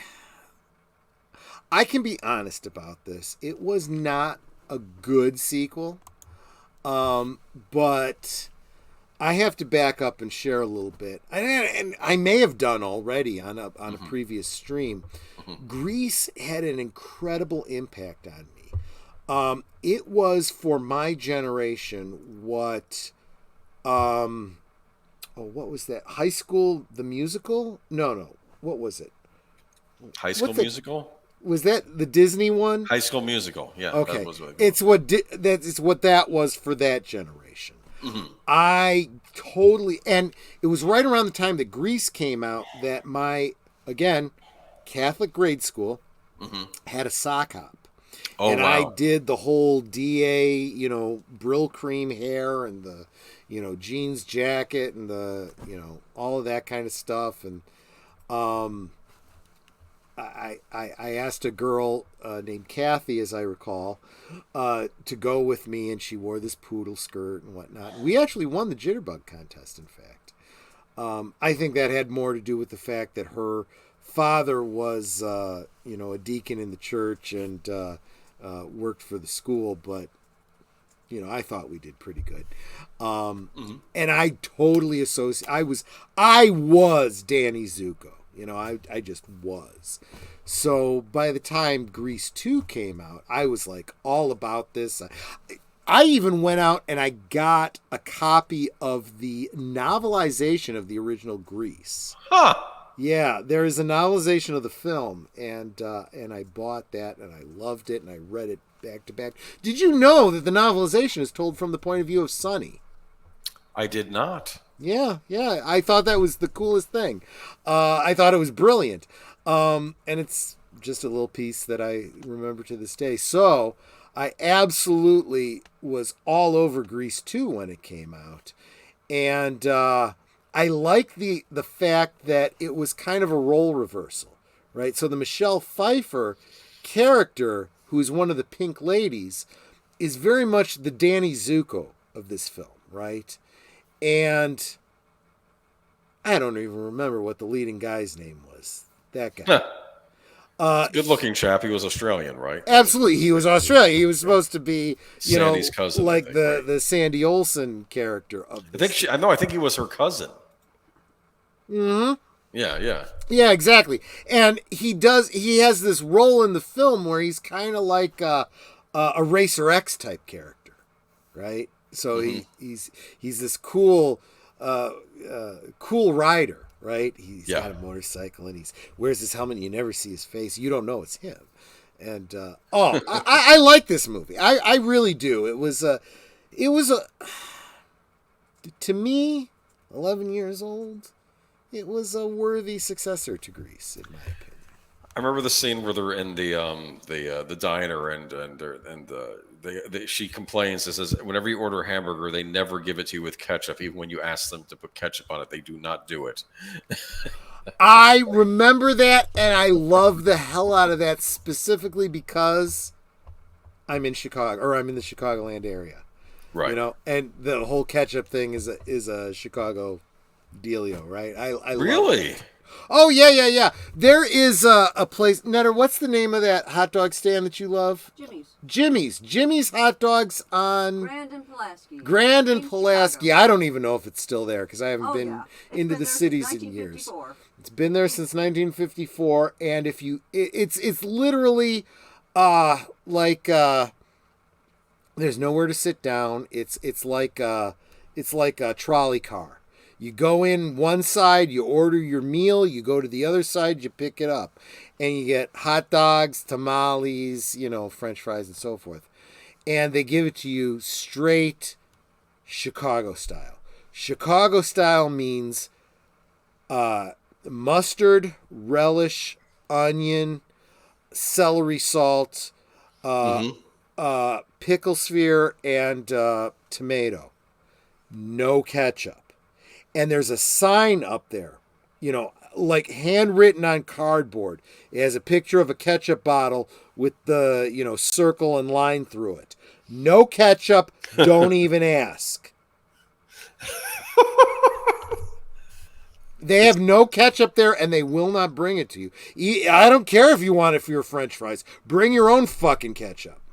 That's a Chicago thing. You know what's weird? When I was younger, I used to always eat ketchup on the fries. Now I eat the fries without the ketchup. It's like taste change. I actually prefer the fries without the ketchup. I don't know what it is Okay, about me. so Netter and I, just being Chicago kids, right? We primarily don't eat ketchup, right? Right. Although I will admit there is a bottle of ketchup in our refrigerator specifically because sometimes I put it on hamburgers. Yeah, it's good on a burger. Yeah. And as a kid, most people don't realize this. It is a crucial part of the secret sauce in a Big Mac. Really? Do you know what the secret sauce is? I thought it was Thousand Island dressing. It is. And Thousand Island dressing is ketchup, mayonnaise, and relish. Yeah. That's what the Thousand Island dressing is. I know that because it was the exact same thing at Yankee Doodle Hamburgers, which was a regional burger joint that I worked at when I was a teenager. And you would make the secret sauce. No. We literally bought big bottles of Thousand Island dressing. Oh, I see. And that's but what it was called the secret sauce. It's so weird because I have Thousand Island dressing on salad, but I've never had it on a burger. I never liked it on salad. I had it on salad once and I was like, this sucks. This is a sandwich dressing. This is not a salad. It's what you're used to. I think that's what it is. Yeah. So anyway. You need croutons, though. It's not the same without croutons. You need croutons with it, but yeah. Okay. I can see that. See that. Okay. You're winning me over on this. Don't do it's that. like I said, I'm the only one that does it. No one else in my family. People in my family, they'll do ranch or they'll do honey mustard or something like that. You know, for me, it's French or Catalina. I haven't had French in a while. Okay, so here's my set. Why am I getting off on this tangent? Fuck it, it's my show. I can do whatever the hell I want. So for my salad is obviously lettuce, right? Black olives, bacon bits, preferably Bacos because they got that crunch, right? I love real bacon bits, but Bacos for a salad, right? Right. And then it's either Catalina or French dressing. Is Catalina the red stuff? Yes. I've had it before. Okay, when I was a kid, I used to mess around with salad dressings. There's another one of the brands puts out basically it's the same thing and they call it like Western dressing or something like that. I've heard it. It's not Russian dressing, right? I don't know what Russian dressing is. I wonder if Russian dressing, they used to call Catalina Russian dressing and then they changed the name. I don't know because it was a red dressing that was Russian and then you know what's going to happen after this stream is done. I'm going to go make myself a salad exactly the way I just described it because I've got all the ingredients upstairs. All right. But anyway, Grease 2, love that movie. It didn't do well, but great. I almost said libretto. Great soundtrack, and it kind of started my kind of love for Michelle Pfeiffer. She's just gorgeous, and honestly, Michelle Pfeiffer, Netter of Netter's Network, they look identical, really. There you go. E.T. E.T. This was there's nobody. Even if you've never seen this movie, you know what E.T. is. That is a great poster. It is. It's so simple. It's perfect. This was the first movie I saw. Can you as you see this, can you hear da da da da da da? Another John Williams. I saw this in the theater. I didn't see too many movies in the theater until I got older, but my dad taking me to see this, and I did not fall asleep during. Remember my little story about I would always fall asleep in theaters? Yeah. This was the one I stayed awake during the whole thing, and I felt like, and it's weird, when I was driving home with my dad from seeing this, I'm like, I feel different now. I've managed to stay awake during a movie. It's like I passed the threshold. Like you grew up, yeah. A little bit, exactly. yeah. A little. And now it was a rite of passage. Yeah. I'm sophisticated. I sat down. I kept quiet, and I watched the movie from beginning to end in the theater. And this was the movie. So what's really important about this is it's a Steven Spielberg film. Yes. And there is no separating E.T. from Close Encounters of the Third Kind. You almost they are not directly connected, but there is a thematic connection. And if you've seen Close Encounters of the Third Kind, E.T. makes a little bit more intuitive sense, so to speak. I've even heard fan theories that they are directly connected. I don't think that's true. But E.T. 1982. Yes. I was 11 years old. My brother would have been 11, 10, 9, 8, 7, 6, 5. He was really young. He was right. 4 or 5 years old. But I remember... So he would have been about your age when this movie came out. Yeah. I'm sorry. Go ahead and tell me your experience with E.T. because that's going to influence what I'm going to share. Nothing. I just remembered staying awake during it. I remember liking this movie a lot. I had one of those little E.T. wind-up toys. They were selling E.T. merchandise. I don't know if it was a lot of E.T. merchandise. It's weird. We mentioned Poltergeist a little while ago. Both this movie and Poltergeist, the kids are playing with Star Wars figures. Yeah, in both movies. No, I remember I had the highs and lows. The thing I remembered as a kid the most was him getting drunk scene. Oh my gosh, I'd actually forgotten about that. That's right. Yeah, that was the one that stood out, and him eating the weird food, and like, is he getting sick because he's eating human food, or is he just? And then there's that he dies, but then he comes back, and people allude this to the Jesus story. They say if you look at the beats, it's the same. I think persecuted by the government. I think that's putting way too much into this, or reading probably yes. But so. That was always a snarky thing. If you take a film class, see, this is what it is. People. So a couple things here. So my brother, and I've talked about my brother on streams. He was autistic, right? But for whatever reason, he really enjoyed E.T. He liked E.T. He wanted a lot of the merchandising. So we ended up getting him a lot of the little figurines, and yes, there was this really stupid toy that they released. It was an E.T. finger where you would... Really? Yes. It's the stupidest thing. You should look it up. It's kind of sick, from an adult point of view, but it was a role play toy where you'd put your finger into this E.T. finger and you'd push down on a plunger inside of it, and it would close a circuit so that the end of the finger would light up. Huh. And, from an E.T. role play point of view, sweet, cute, neat. From an adult point of view, it's like, this is weird. I remember that. I remember as a kid wanting one of the E.T. Spaceship toys. Like, I thought the spaceships in that were cool, and you could actually buy the spaceship toys. A lot of people made a connection between the E.T. spaceships and the spaceships from Close Encounters of the Third Kind. No, not related. I agree with you, but I'm just saying that a lot of people tried to do that. And I'm not saying they couldn't take place in the same universe where these are different aliens from the ones from Close Encounters, but they're not. These aren't the aliens. Speaking of same universe, you realize that E.T. and Star Wars exist in the same universe because of the prequels.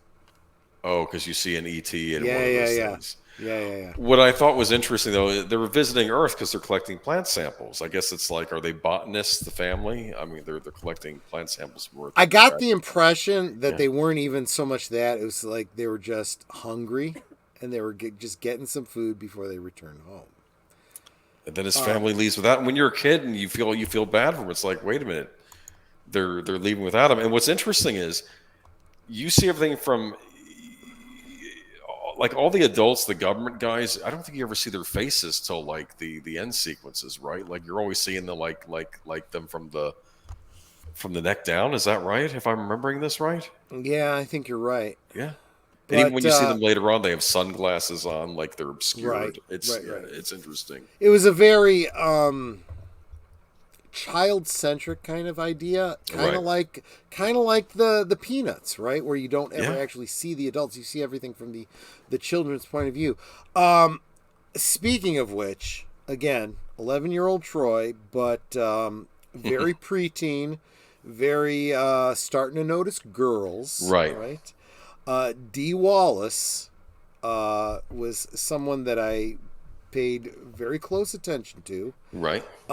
She ended up, going on to being Cujo and so on and so forth. And The Howling. She was in The Howling as well. And The Howling, which is where I really fell in love with her. Right. Come to find out right around that time that she was in a deleted scene from E.T.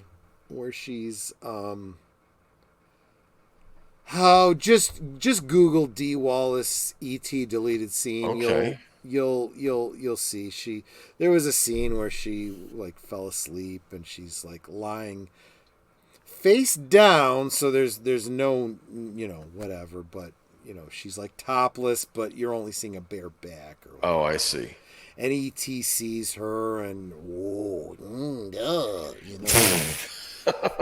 it's a lost scene, and I'm like, I'd really like to see that. Dee Wallace, another blonde. I have a type. I have a type. Just saying. Biggest movie of the summer? I don't know if it was the biggest, but definitely up there. Yeah. Yeah. I mean, this was the merchandising was huge. Yeah. It was all over. All the kids were talking about E.T. This was the movie I remember. Yeah, this was. Oh no. Yeah, people would do that, and it was interesting. That's actually this is a movie that I'm glad there was never a sequel to. The woman who did the voice of E.T. She was an older woman. She died very shortly after this. Oh, I see. I think she was a heavy smoker, and that's why she had this kind of voice. And kind of sad, but I'm glad. I don't want a sequel to E.T. E.T. stands on its own. It's a great film as it is. Yeah. Couldn't put it better myself. And leave E.T. alone. Just let it be what it is. And of course, you got all kinds of awful E.T. knockoffs later on, but we won't talk about those tonight. There was nothing that had the heart of E.T. No. There was a few early in the film. There's some scary scenes, but it's almost like a red herring. It's like we're gonna scare the kids, and then they're gonna fall in love with this character. Well, keep in mind that E.T. is kind of a kid too, I think, and he's scared too. He is. Yes. That's something I think people forget. He is not an adult alien. No, he's a child alien. He's probably, comparably a peer to Elliot. And he's been lost from his parents. It's kind of like Home Alone kind of situation here.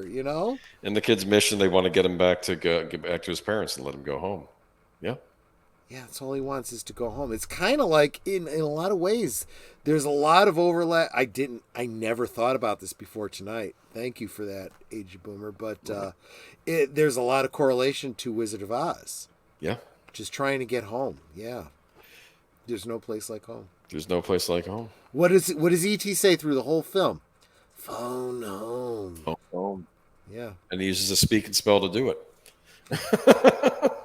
Google up a speak and spell. I used to have one. And then check out Toy Polloi, because he uses a speak and spell very, very frequently in his bumpers. Ever hear of this? Author Al Pacino? I have, yes. Okay. This was my first experience with Al Pacino. Okay. It looked good from the trailer. I'd never heard of it till I was making this list. I'm like, oh, this actually looks interesting. He's a screenwriter.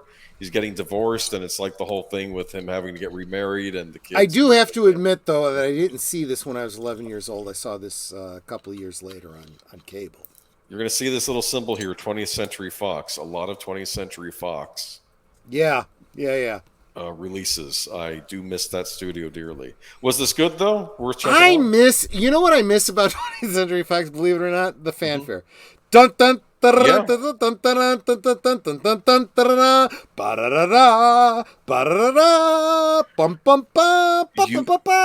You you really need to watch the Peanuts movie because it's the 20th Century Fox release and the fanfare, but instead of it being the trumpets, it's Schroeder playing on his piano doing the fanfare. Oh, that's going to break my heart, man.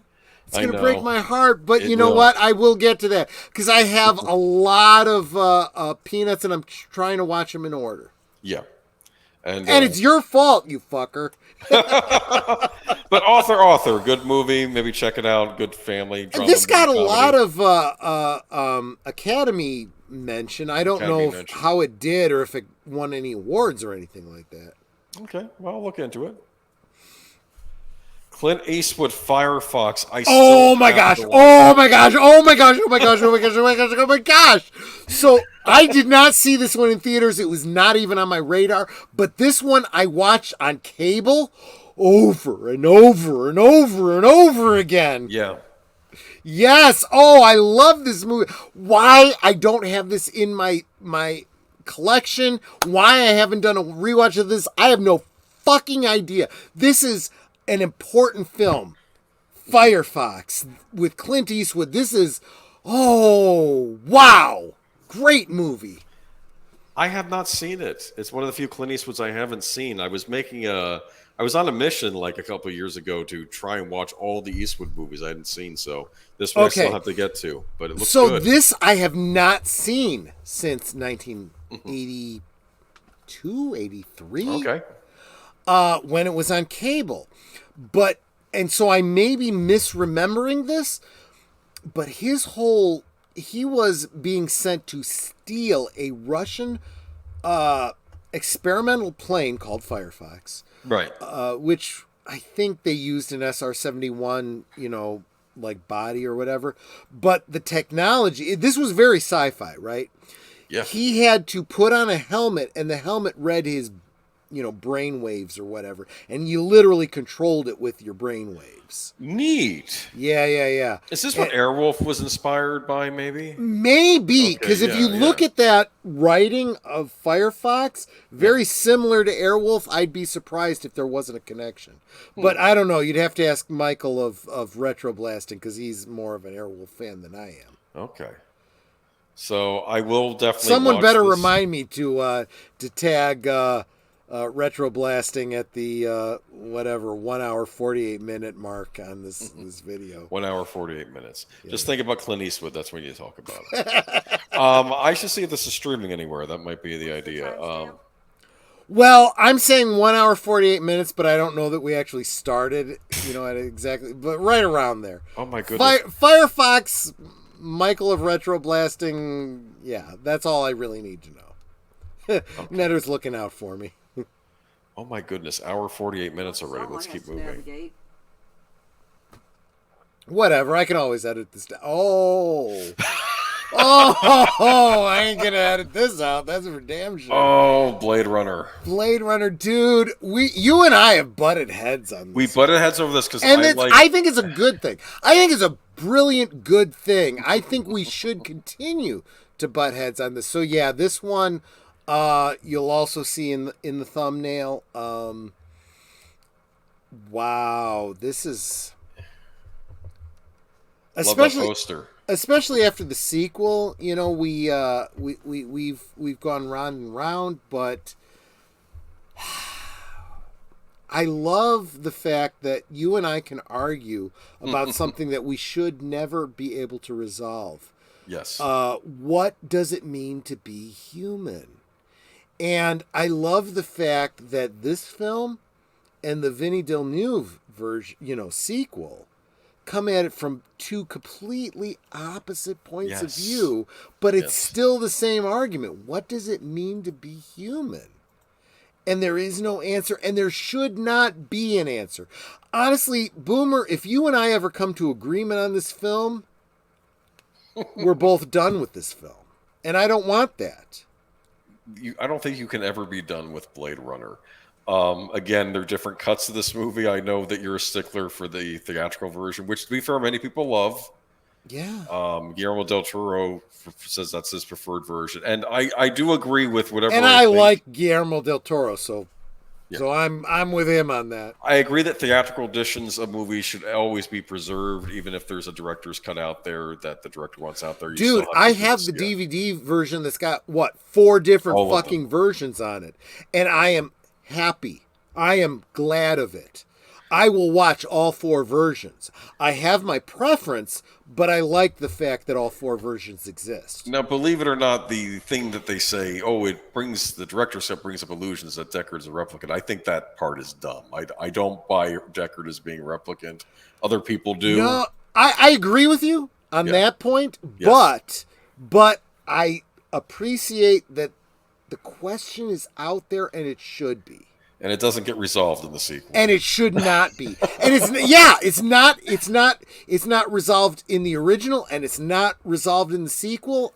I think that's brilliant. So the reason I say that they come from at the same question from different points of view. Vinny Villeneuve focuses on I forget the name of the character in the new film that they focus on. He is clearly K. Thank Yes. you.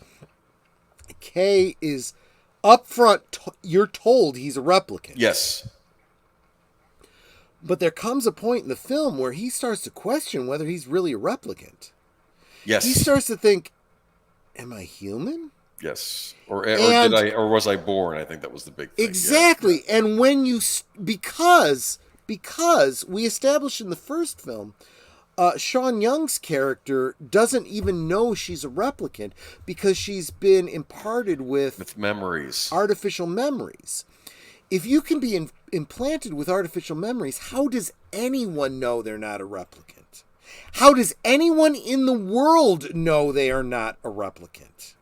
What's interesting in she was obviously a test thing, and as we find out in the sequel, all the replicants start giving these false memories, which I think is to prevent them from being nut jobs like the ones in this movie were, like Roy and his crew, which were, you can tell there's something off about them because they know they don't have those memories. So there's something off about how they act in the movie. Have you noticed that?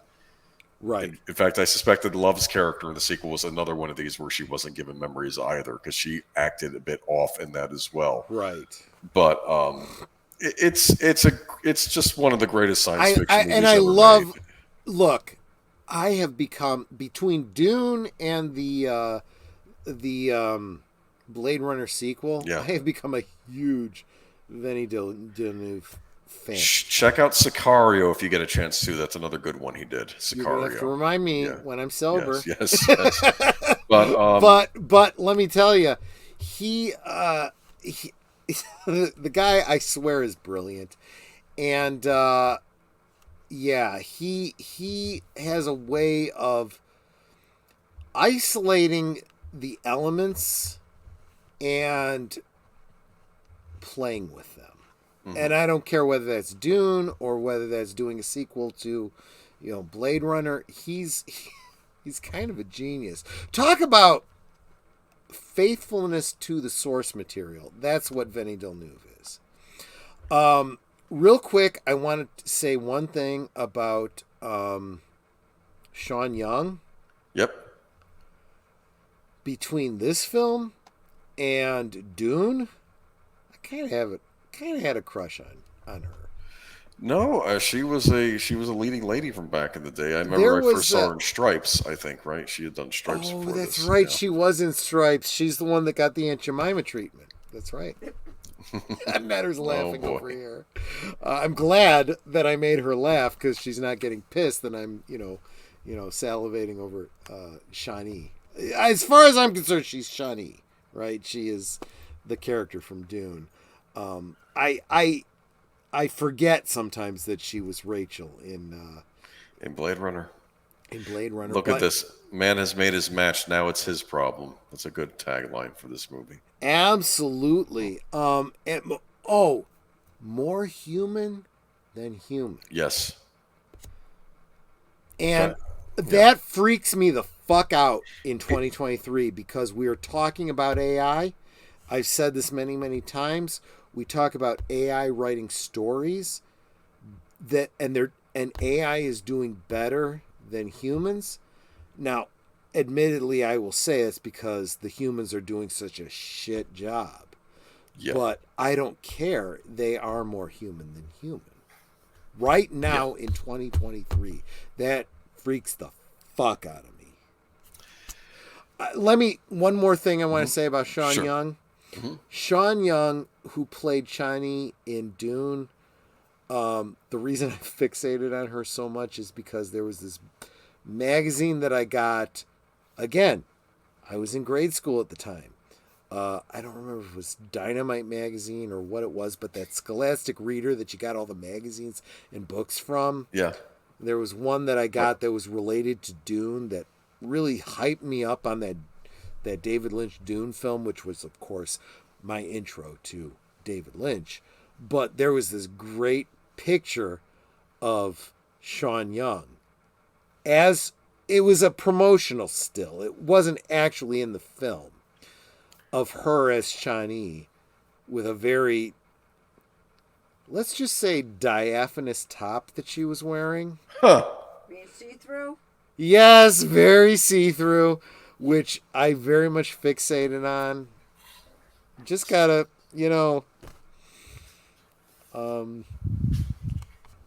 just saying, I was prepubescent, but I was going into noticing girls, and I fixated on that. Let's just, just saying. Just leave it at that. Yeah. Classic movie. I don't even know what else I can say about it. Love the score. Love the acting. Rutger Hauer. We have done whole streams on this, and I'm on sure this. we will do more. This is a brilliant film. We could talk for 5 hours on this, but let's move on. Megaforce. Do you know this movie? I do. Well, I have not actually seen this film. I've seen the promos for this film. I've seen it in pieces. They were showing it on Monster Vision with Joe Bob Briggs, the driving movie critic on TNT. Okay. And this is when definitely something to check out. Yes. He got angry because he was like, for starters, he got a letter from his usual like fan mail lady. She quit the show and says, I ran off with this man I met in France or something. It is this funny thing, and he's showing Megaforce, and he's like, why are we showing Megaforce? It's called Monster Vision. Who's the monster in this movie? Henry Silva? Oh! That's Persis Kambata. I don't know if this is like a G.I. Joe thing. I think it was like an international group of specialists. Barry Bostwick was the star of this film. Holy shit, man. Holy shit. This has canon movie written all over it, but I don't know if it's a canon film. Anyway. But oh my gosh, you're absolutely right. Henry Silva. Dude. Oh, dude. Yeah, Henry Silva. Good actor. He did the voice of Bane on Batman the Animated Series. Oh, really? Yes. Oh, really? Yeah, no, he reprised that role in the Superman the Animated Series. So he was Bane. Yes. For all intents and purposes. Yeah, I liked him as that. But, yeah, there's never been a superhero like Ace Hunter. Deeds, not words. Maybe, I don't know, maybe it's a lost gem, but let's move on. Okay, fair enough. You brought The Thing. it up. John Carpenter's this is classic. This is one of the 3 John Carpenter apocalypse films. Actually, this is the first of the 3. It is of his Apocalypse trilogy. This is one that is... You can watch this over and over and over and get something new out of it. Oh, yeah. Were you aware of this when this was out, or did you see it? I saw it the year it came out. I did not see it in theaters. I did see it as a home media release. Okay. Right around Halloween, I think. I used to, when I was in grade school, I used to go to, we always had parties at Halloween. We go to different people's houses, watch a horror film and so forth. So I don't remember when I actually saw the thing, but it was one of the Halloween parties I went to. And honestly, let's face it, for people of my generation, this was the introduction to the Lovecraftian. Right. I mean, it wasn't specifically Lovecraftian. I mean, it was a space alien. It Yeah, was the idea of the Lovecraftian idea. So when I found out what Lovecraft was, I was like, oh, The Thing. This was my first. So this is one where people will argue who is human, who is the thing Yes. at any given Yes. point in the film. And there's no answer, and it's worth arguing. Carpenter did that on purpose. He said the only one you're supposed to know isn't the thing is McCready, the Kurt Russell character. Everybody else is fair game. And even by the end, you're not 100%. Well, that's the thing. It's a brilliant horror movie. I had never even heard of it. I think maybe I heard of it in passing years later. It wasn't until Netter's handing me carbonated water because she knows how drunk I am. It wasn't until DVD came out and Universal gave a rather nice special edition to this, I think in like the late 90s. I picked this up and I finally got to see this in its entirety for the first time. I thought, wow, this is a brilliant movie. It, in my opinion, had the best special effects I've ever seen of any movie. They're gory, gross effects, but they're brilliant. I don't know how the effects man did it. Apparently lot of it was all of it was practical effects. All of it was practical. This film is a masterclass in practical effects. When they hired the guy, he said he didn't know how he was going to do it, but he figured out a way. Well, those are the best, right? The same can be said of Industrial Lights and Magics when they were doing Star Wars. Yeah. There's just some great lines in this. I remembered. I can't even remember. Actually, I can't remember the line I'm thinking of. But the one stoner guy when he sees the head sprout legs and crawl away, and he's like a big spider. Oh. Guys, look, The Thing is available on Tubi for free right now. You can watch it. Yeah. Fucking screw this stream. Go watch it. Yes. Go watch it and come back to this later. It's if you haven't seen it yet, you abso-friggin-lutely need to. If you were to tell me this is the best horror movie ever made, I wouldn't argue with you. It's definitely a great horror movie. If it's your number one, I get it. So there's Gimbal sending people to other stores. Yeah, exactly. Oh gosh, yeah, Miracle on 34th Street here. Thank you. So this is the first in John Carpenter's Apocalypse trilogy. Right. So watch this film, then see Prince of Darkness and In the Mouth of Madness. Now, I think I've done rewatches of Prince of Darkness and In the Mouth of Madness. If I haven't, I fucking should. I think you have. I'm pretty sure I have. Both films had huge impacts on me in their years, but the thing actually I came to later. Yeah. I think I came to The Thing after Prince of Darkness and In the Mouth of Madness. This was one of these movies that I just wasn't aware existed until a long time after it had come out. Yeah. Yeah, because I didn't go to see it when I was 11 years old, right?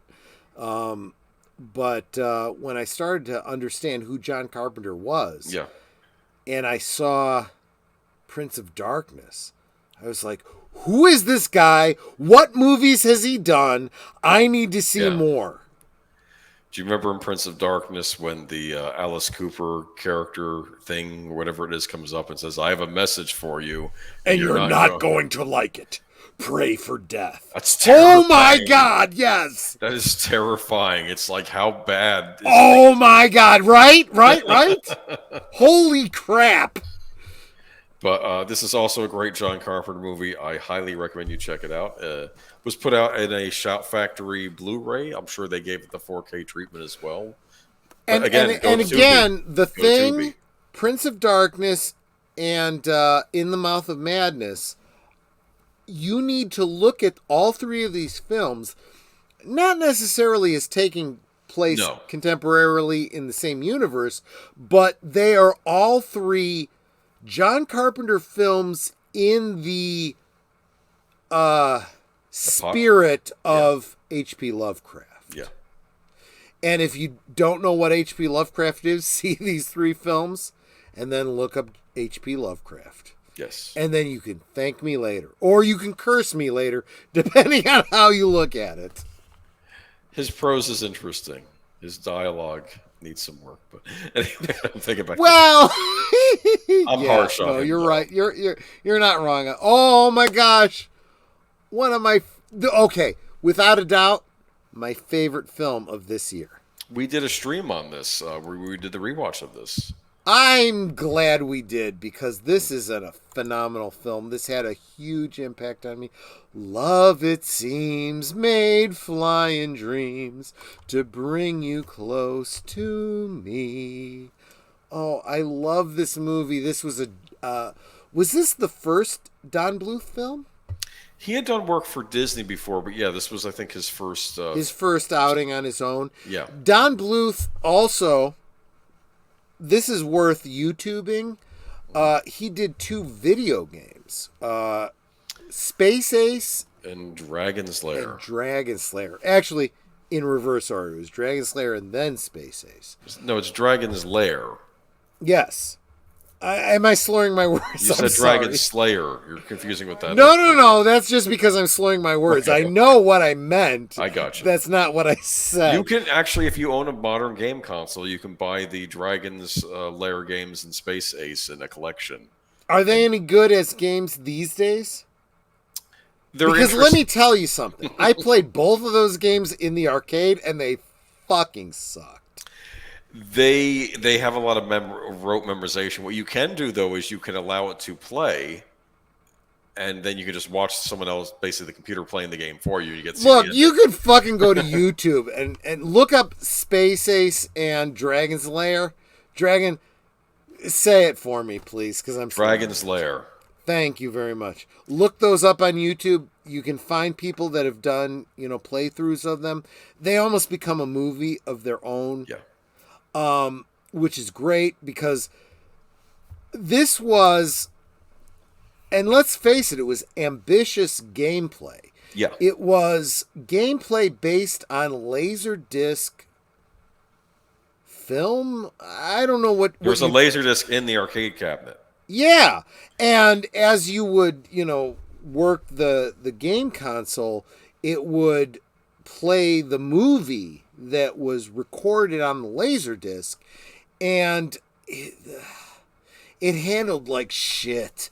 It was really like did. Simon. It was like a fancy version of Simon. It fucking sucked. And it did not respond quickly, and you died over and over and over again. And I am so thankful that YouTube exists only for this reason, that you can watch people that have edited together footage from these old consoles to make a movie of, Dragon's Lair and Space Ace and whatnot, so that you can see an, in quotes, movie of this Don Bluth story that he created. Let's put that aside for a second, because Don Bluth started with The Secret of Nim. Yes. Which is his, film version of, or, animated version of Mrs. Brisby and the Rats of Nim. Right. I've read all of the Rats of Nim stories. This film transcends the source material. It really does. There are few times you will ever hear me say that. This is heartwarming. It is touching. It is the reason I love Dom DeLuise. Yes. Some good voice acting in this, too, yeah. Yeah, he plays the cat.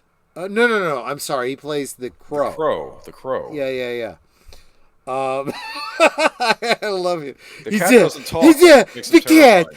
He's allergic to, just like some humans are allergic to cats. Right. But of course, he's a bird who is allergic to cats, because the cat can fucking kill him, right? He's the cat. You know what's interesting, though? It brings back to mind when you were a child in the 80s, even the children's movies, you didn't know what to expect. There was going to be mystery and wonder in what you were going to go see. Absolutely. Yeah. There was some scary stuff in this film. Oh, sure. And I love this about certain films geared towards kids didn't treat them like children. No. They were children's stories, but they weren't afraid to put in scary content and so forth. This was something you could only see in the 80s. After that, we became fucking snowflakes. A little bit, yeah. It got worse over time. It's especially bad right now, but yeah. My friends, please, if you have the opportunity, check out this movie, The Secret of Nim. Yeah. Not only is this movie beautiful, if you don't cry at some point by the end of this film, you have no heart. And the soundtrack is just etched in my heart. Flying Dreams is a song that was not, popular in the classic sense, but I think my whole generation loves that song. Yeah. Definitely Do a classic. do you know what I'm talking about, Agent Booer? You were younger than I was. No, I caught this on cable. I didn't catch it in the theater, but I would rewatch it all the time growing up. No, I love this movie. This was animation. Don Bluth was trying to make an animated movie of the same quality that Walt Disney did back in the day. You didn't. Let's be blunt. The 80s, you didn't tend to get a lot of high-budgeted animated features where they took a lot of time and care to make it look good. They did with this one. It still holds up well today, and it's a classic. And I think this will be regarded as a classic animated feature as much as any of those old Disney. You have to indulge me because I'm drunk. Yes. Dream by night, wish by day, love begins this way. Lovin' starts when open hearts touch and stay. Sleep for now, dreaming how lovers lived are planned.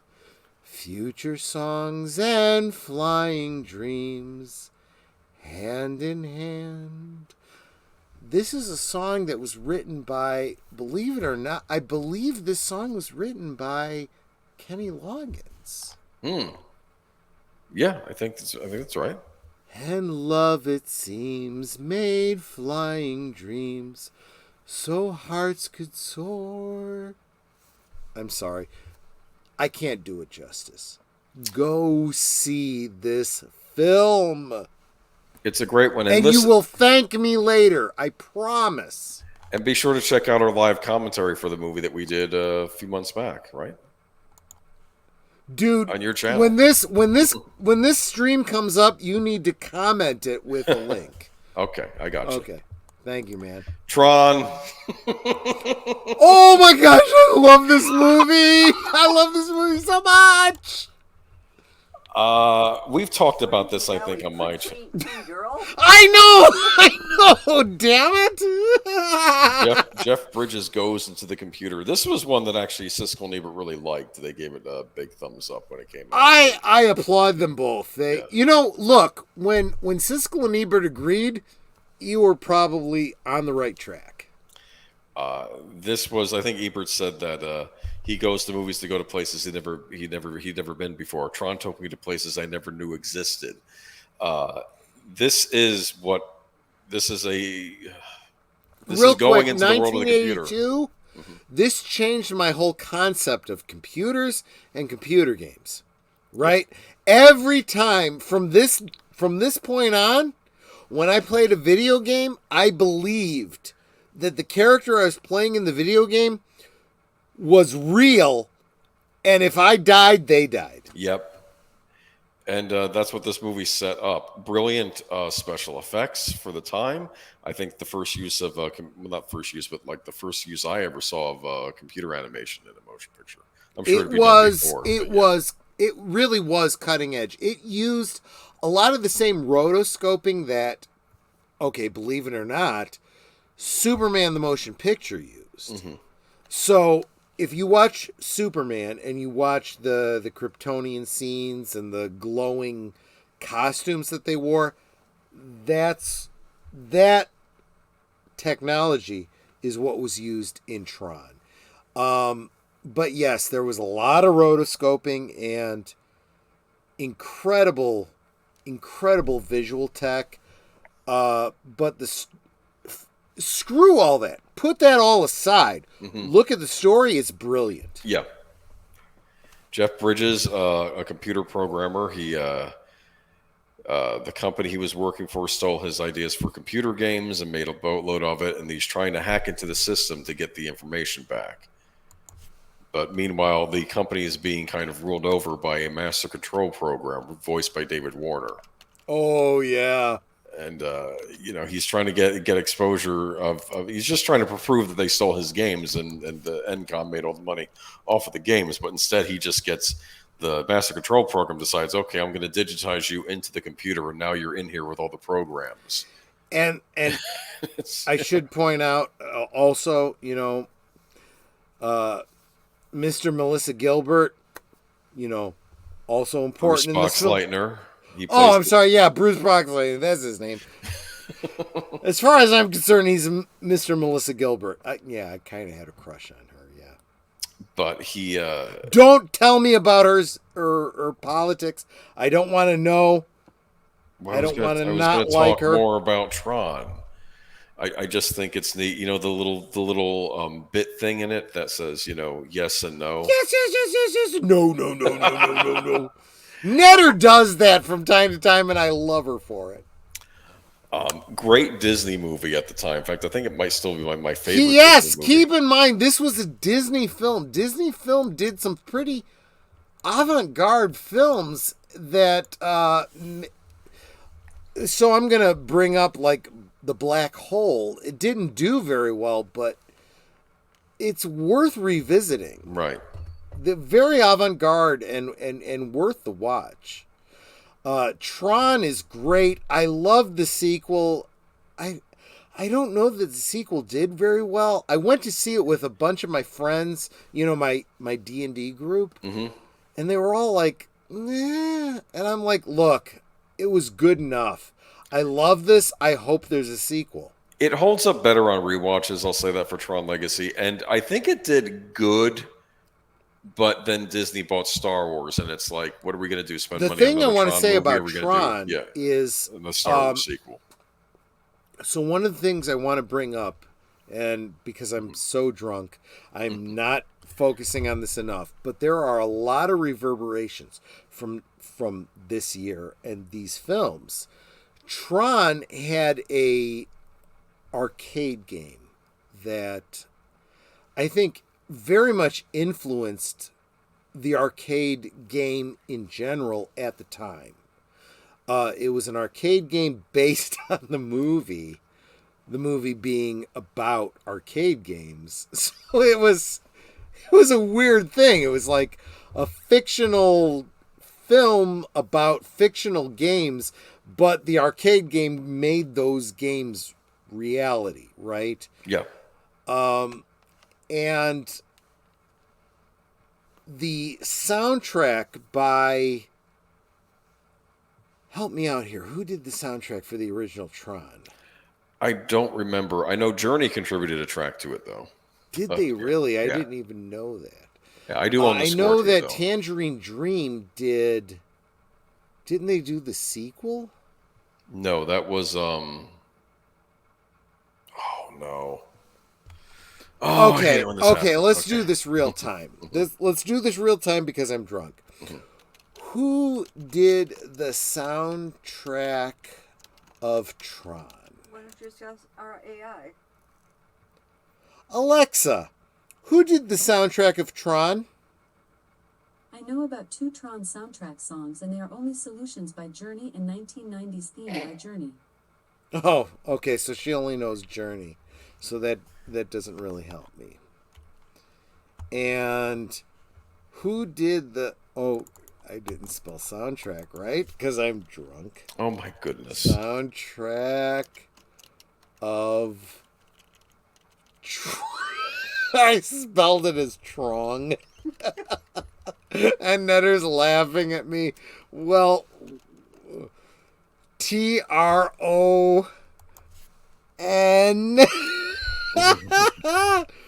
The soundtrack of Tron was written by pioneer electronic musician Wesley Carlos, who's best known for her album.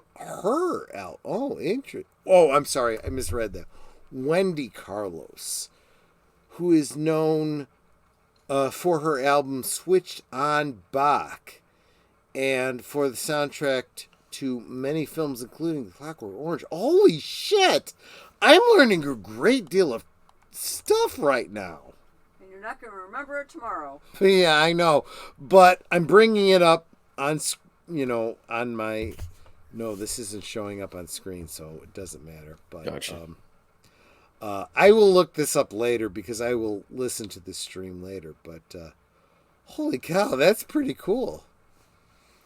All right, but check out Tron. Another. Nah, screw it. Let's move on. Yeah, we have a lot to cover. Well, I don't care, Boomer. Just so you know, I don't care how long this goes. Let's just keep going. Well, I have a time limit though. Oh fuck! I'm sorry. Okay, Here by midnight at least. do what you got to do. Yeah. But Young Doctors in Love, and does it ring a bell to you, Michael McKean? This this one rings a bell because I watched this on cable because I was hoping for some nudity. I know. I was 11 years old. Fuck it. I was friggin' prepubescent. There wasn't any though, was there? Not enough. No. There was insinuation of some stuff. But yeah, no. Gotcha. Young Doctors in Love. Do you remember the whole thing about testing the piss? No, I didn't see it. Oh, I didn't see you didn't? Nope. Oh, I didn't know that you hadn't seen it. So what are you going to share about this? Nothing. I just threw it in here. I just threw it on here thinking you might have something I just to say. remembered there was a scene where the professor was telling the students, the doctor students, about testing urine, and, he dips his finger in some urine and then licks a different finger. It's obviously not the same, finger. And he says, this, because it tastes like this and this, blah, blah, blah, blah, blah, blah. And,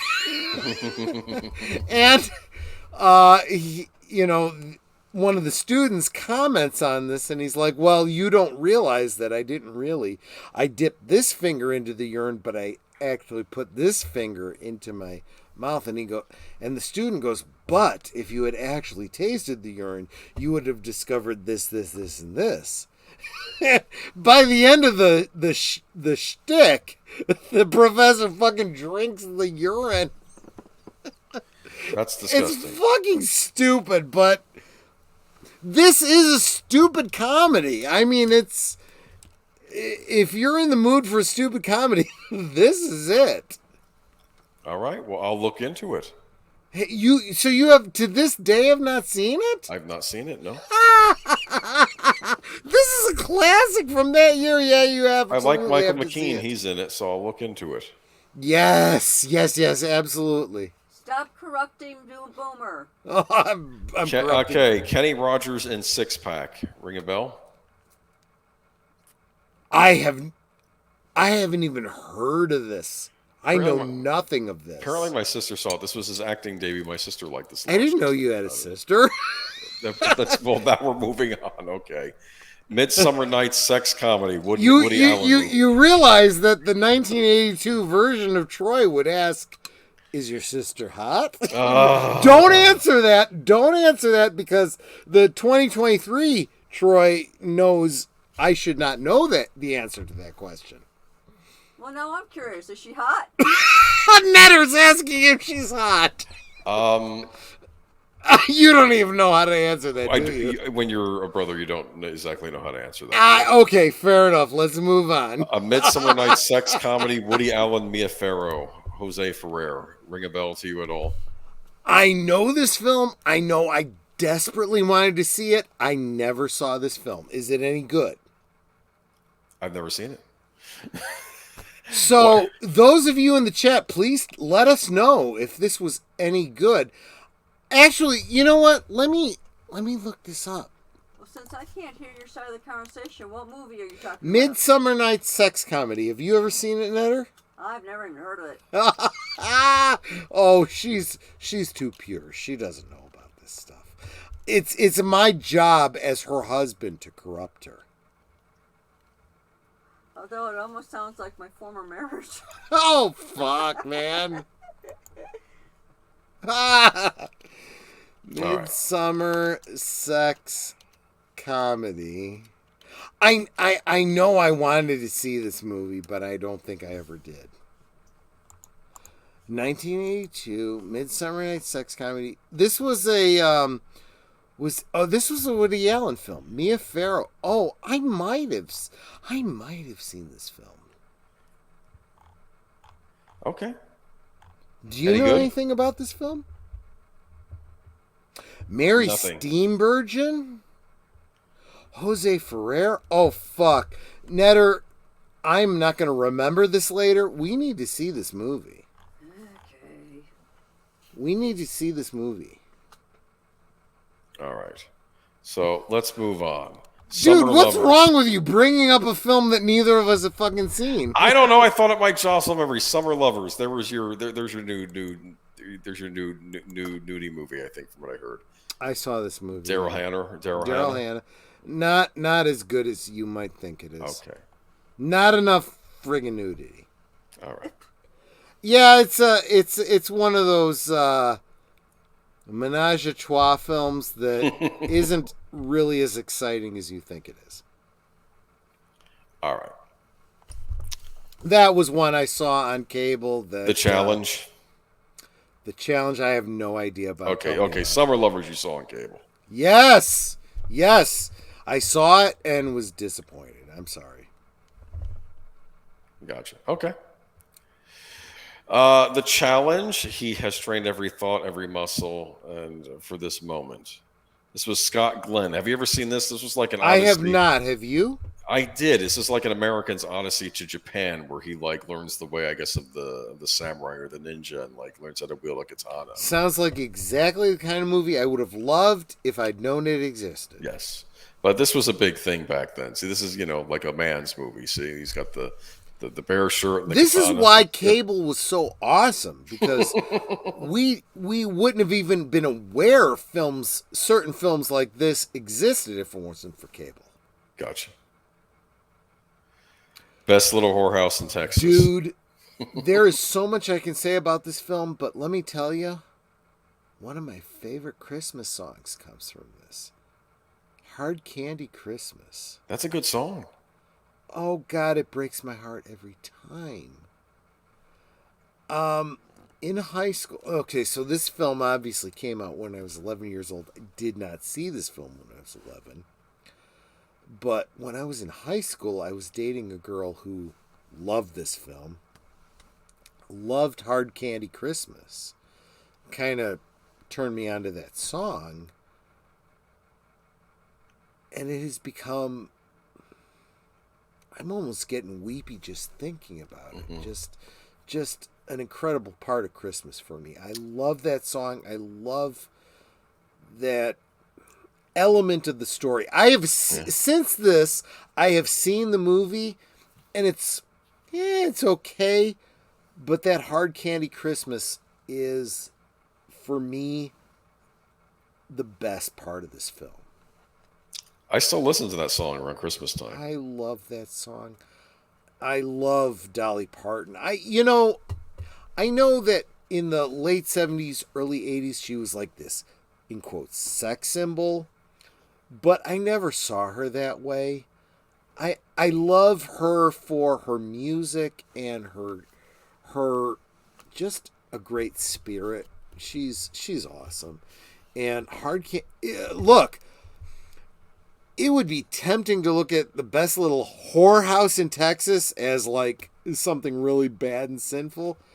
Watch this movie. It's not all that. It's just a comedy.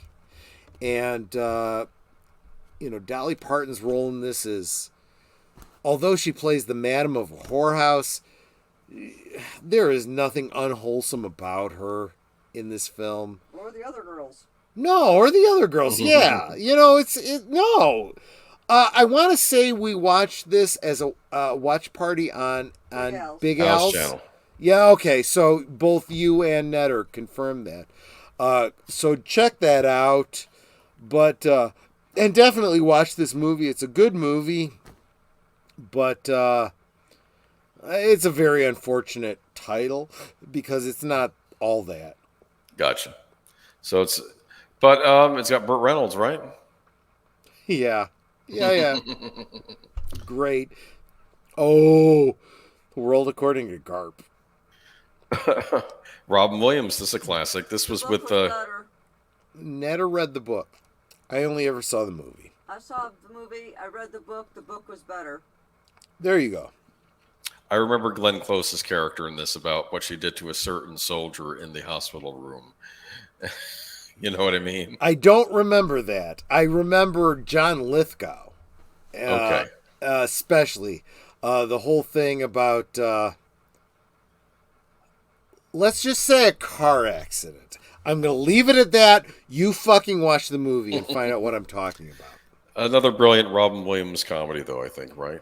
Yeah, so this was my first at least. experience or understanding or experience with the concept of transgenderism. Huh. Again, the John Lithgow character. Interesting. Guys, check out this movie. This is a good movie. I've seen it. It's just been a long time, but yeah, I should rewatch it. I remember there's a thing with him and the babysitters too in this scene, but yeah. Probably couldn't make this. You couldn't make this. This is a movie that an 11-year-old should not have fucking been seeing. I don't think you could make this movie today. No, you really. Well, I don't know. There's some elements of it they'd really be pushing, but no, you're probably right. Zapped. I've seen this movie. Scott Baio and Willie Ames. I love this movie. I love this movie. Character gets psychokinetic powers and uses it to undress women. Oh, this is friggin' awesome.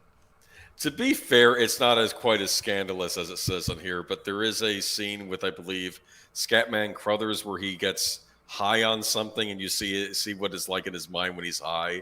I don't even remember that, but yes, that makes perfect sense for this film. Yes, absolutely. This is the first pairing of Scott Baio and Willie Ames before Charles in charge, right? Yeah. This is where they became friends, and Willie Ames, so a lot of people probably think of him as Bible man, and, he went super Christian. Right. Look, everyone's got a history. Check it out. Totally worth it. I enjoyed it. It's a fun little summer comedy. A very, very 80s film, right? Definitely, yes. This poster pretty much sums it up perfectly. They're getting a little behind in their classwork. This sums up 82 perfectly. There we go. Absolutely. No, perfect, Boomer. Thank you. An officer and a gentleman. Oh, my God. I love this movie. I love the soundtrack from this movie. Oh, my gosh. Louis Gossett Jr. Remember that? Yep. Before he Richard kind of Gere. went off the reservation, I became a huge Louis Gossett Jr. fan. Yeah. Richard Gere's in this, so is Deborah Winger, right? I have nowhere to go. I got nowhere to go. This is a nice romantic movie, and it's Yes! a military movie, I think. Yeah, this is worth checking out. Oh my God, I really, really love this movie. Deborah Winger, this is kind of where I fell in love with her. Mm-hmm. Oh gosh. No, I know I was 11 years old, but you definitely associate with the Richard Gere character sweeping Deborah Winger off her feet and carrying her away. That was a wonderful final scene, yeah. In 5 minutes. I'll be back. Oh my gosh, Netter is referencing the Simpsons. Yes, absolutely. I will be back in 5 minutes. I get that from an adult point of view. From a kid's point of view, I fell in love with Deborah Winger because of this movie. Yeah, good movie. Oh, gosh. Folks, check this movie out. This is... What was the song that came out of this movie? Help me out, Boomer. I forget, because let me look it up. Hold on. Thank you, because I'm too drunk to do that. Let me see if I can get. I have to do it on my phone. I'm sharing my screen. I have never been fucked up in the middle of the week. And Netter's like, yup. I'm using my phone, so this will take 10 minutes. Hold on. Did you hear that disgusted sigh? I'm in trouble. It's going to be a shitty Wednesday for me. Oh, my goodness. And now we're going to do song. Give me a second. About ready to give up on this. You keep bringing up soundtracks. That's your problem. No. You go ahead and read through the soundtrack of Officer and Gentleman. I'm trying. Hold on. No, I don't. At the beginning, thank you. Piece of shit. Okay, excuse my language. Okay. Be real, tush, hungry. We're up where we belong. Oh, by Jennifer Warnes and Joe Cocker. Jennifer Warren. Okay. Folks, look up Jennifer Warren. Do your Google foo on her. She is a songwriter who is incredibly talented as a songwriter.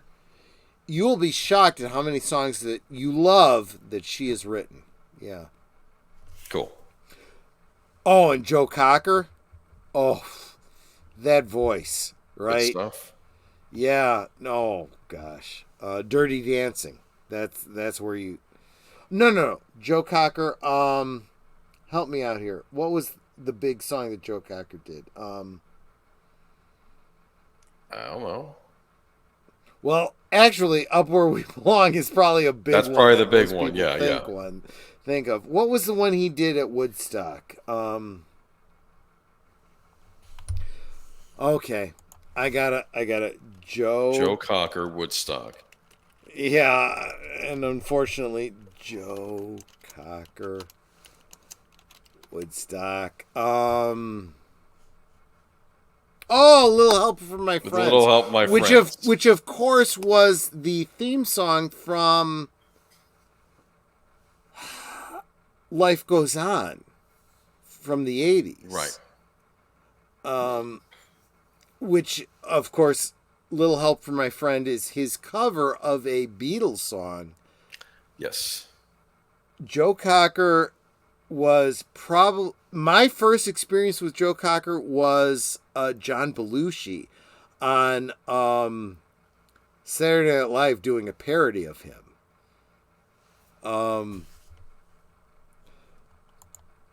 I'm saying half sentences. Make sense of what I'm saying and do Google foo on it, and you will thank me later. Trust me. Chuck Norris in Forced Vengeance. Oh my gosh, yes. This was the rise of Chuck Norris. Yes. Chuck Norris is a god, right? No, I don't. The fact that he's still with us. Oh yes, he is now. Yeah. And Lee, what's his name? Bruce Lee isn't. Bruce Lee isn't. Yeah.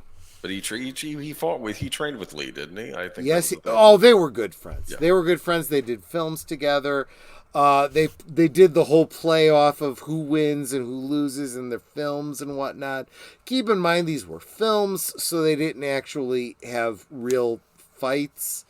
But Chuck Norris is still with us, and Lee isn't. So I'm just gonna say, who's the winner there? Chuck Norris. Look.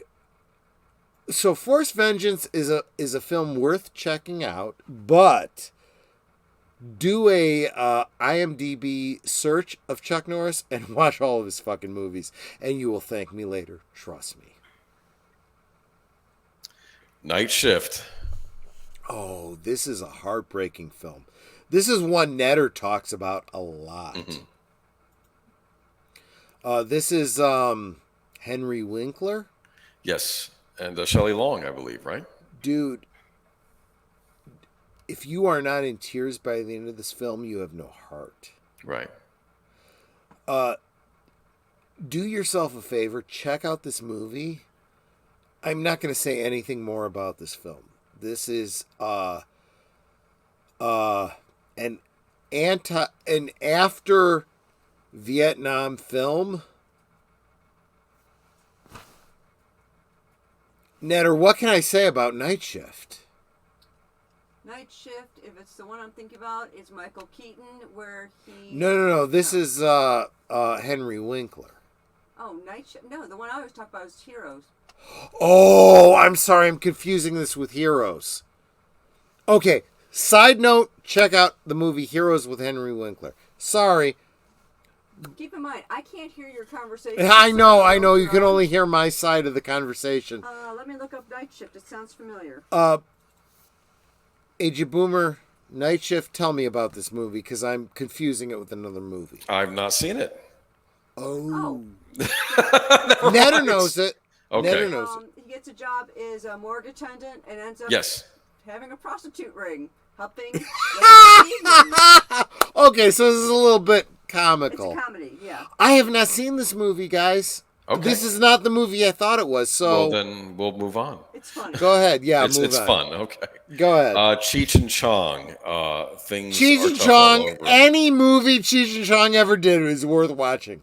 Notice how we're having a lot of comedies this summer. Yes! So comedies are like horror movies. Things are tough all over. I have not seen this movie, so this is up to you, Boomer. I've not seen it either, so...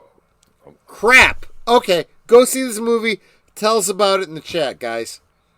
The Last American Virgin. You know this movie. Come on. I saw this movie, but I have no... Oh, this was where he has the crush on the girl, but it's not really reciprocal. And look at the soundtrack. Journey, yes. The Police, the Blondie. Cars. Holy fuck! Why do I not remember this movie, Police, Netter? yeah. We need to see The Last American Virgin just for the soundtrack. This may be a rewatch in the future. It does with some racy subject matter. And is it with that guy from The Office? Who's in this movie, Boomer? I don't know. I don't think it's the guy from The Office. Boomer, you're bringing it up. It's up to you to no tell one that us. I know of. It's got. She played the French chick in Better Off Dead. Remember that movie? No. I mean, she's pretty enough, but this is a painting. This isn't a photograph. He is in Friday 13th Part 4. He gets murdered by Jason. That's all I know. This is a Golden Globus team rom comedy. For fuck's sake. It's not really funny. A lot of like pickup artists will cite this movie as how not to try to pick up a woman and stuff, and it's this weird. Anyway. Okay, Boomer, it's incumbent on you to remind me that we need to do a watch party of The Last American Virgin. Okay. And I will not watch it before we do the rewatch. It is a canon movie, a Golden Globus movie, so you do with that what you will. Oh, canon. Okay, go ahead. Right. Yeah. All right. Pink Floyd The Wall. I did not realize this was this year. Yes. Oh my gosh, you have no idea how much impact this film had on me. Pink Floyd's The Wall I did not see until I was in high school. So it was 84, 85. No. Hold on a second. I graduated in 89, so it was within the 4 years of 89. So I went to a buddy of mine, Otto. Otto had me over to his house. We watched Pink Floyd's The Wall on VHS. That was the first time I saw it. It must have been 1988 that I actually saw this. I did not do any illicit substances. I did not have any alcohol. But by the end of this film, I felt like I was fucking high. This movie is... Oh my God. I like we don't need no education and the teacher yelling about if you don't eat your meat, you can't get any pudding. If you don't eat your meat, you can't have any pudding. How can you have any pudding if you don't eat your meat? There's some pretty freaky animation sequences in this film too, and it's the whole album front to back. This is an incredible film. If you are a Batchkey fan, you need to see this film. Yeah. Not that there's a direct connection, but there's a thematic connection here. Pink Floyd's The Wall is a rock opera. I don't even want to go into it too much. You need to go and watch it and think to yourself, what the fuck is this about? And then start doing your Google flu and looking into it. And if you want me to, I'll do a rewatch on this and we'll talk about it, in the chat.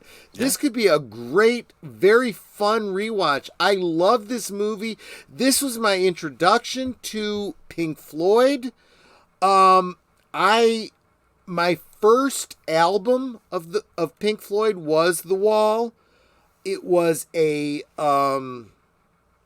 bootleg or whatever you want to call it, a cassette copy made from a vinyl by the girl I was dating at the time.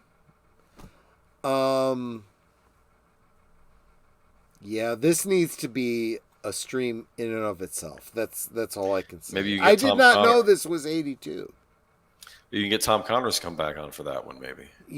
We had Tom Connors on for the Wizard of Oz one. The Wizard of Oz. Dark Side of the Rainbow. Dark Side of the Moon. Just for the fuck of it. It might be fun to have Tom Connors back for Pink Floyd's The Wall. I'll ask him. I'll DM him and ask him if here's another one that I had in the thumbnail. The pirate movie. This was a lot of fun. I have a type, the blonde, sexy. I had a huge crush on Christy McNichol.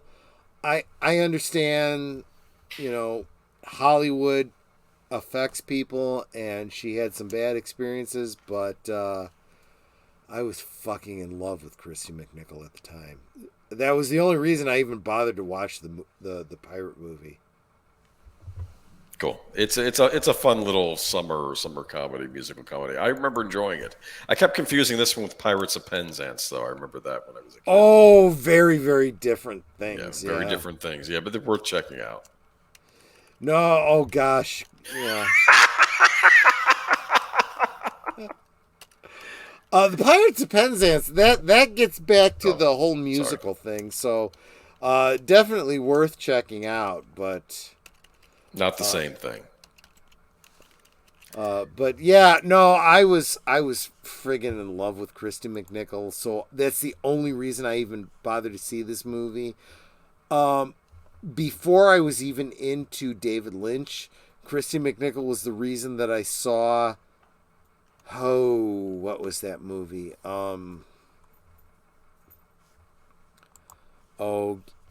Bear with me here. I'm trying to remember through my boozy haze. Okay. It was the private movie. It was. She was in a David Lynch film, and I can't remember which one it was. And, it's funny because we don't have a chat right now, and I know that Deleted Scenes is freaking typing the answer to us right now. Well, he will be typing it out now, hopefully, as when you're listening to it. Two Moon Junction. That's okay, how the fuck could I forget Two Moon Junction? I don't know. There's so much friggin' nudity in that movie. I love that movie. Yeah, Two Moon Junction. Right. I was freaking in love with Christy McNichol. She had some bad experiences in Hollywood, and she went all queer and. Shirley Penn was in that movie. Yes, she was. That is. You want to get me in the mood? Make me watch that movie. Yeah, absolutely. I would like to think I can get you in the mood without you watching a movie, dear. No, you absolutely can. I'm just saying, just for funsies, you might. But all right. So let's go by Friday 13th Part 3 in 3D. Okay. Oh, jeez, I got some stories here. Yeah. I had no idea how many stories I would have based on the movies you were going to bring up here. Yes. Friday the 13th 3D. I saw this with my Uncle Richard and my Aunt Debbie. And I got to back up. My Uncle Richard was the alpha male who pushed me to be an alpha male. And he would pick on me if he saw any weakness. He wanted me to be a tough guy, right? Mm-hmm. But, when it came to scary movies, he had a sympathy for me. When he went to see the movie Psycho, he saw Psycho in the theater with his sports team. And he was the guy who was sent to buy the popcorn and the candy and so forth. So he's coming back into the cinema as the famous shower scene is happening. And he's got all the popcorn and the soda. And he's like, ah! And he threw it all and it went all over the place. He freaked out, right? So he had a certain sympathy for me when he took me with his wife to see Friday the 13th 3D. And Aunt Debbie was picking on me. She was trying to get me to watch the movie at the scariest times to scare the crap out of me. And Uncle Richard, for once, jumped in and said, hey, leave him alone. Leave him alone. And he turned to me because Friday the 13th in 3D, you had to wear special glasses in order to see the 3D. Like the kid juggling the things and stuff. And I was doing the whole watching the movie through my fingers. Because that somehow made it better, right? Yes. He said, take off the 3D glasses. It's blurry. It's not as scary. I watched the whole movie without 3D glasses and I was fine. Thank you, Uncle Richard. Was Shelley just as annoying without the 3D glasses? Yes. The stupid prankster kid. So I got the story. The story, right? And years later, I ended up watching it without the 3D and, whatnot. Let me tell you something. There's a scene in this movie where the guy holds out an eyeball and he holds it towards the screen. That freaked me the fuck out. That was the last 3D scene I saw,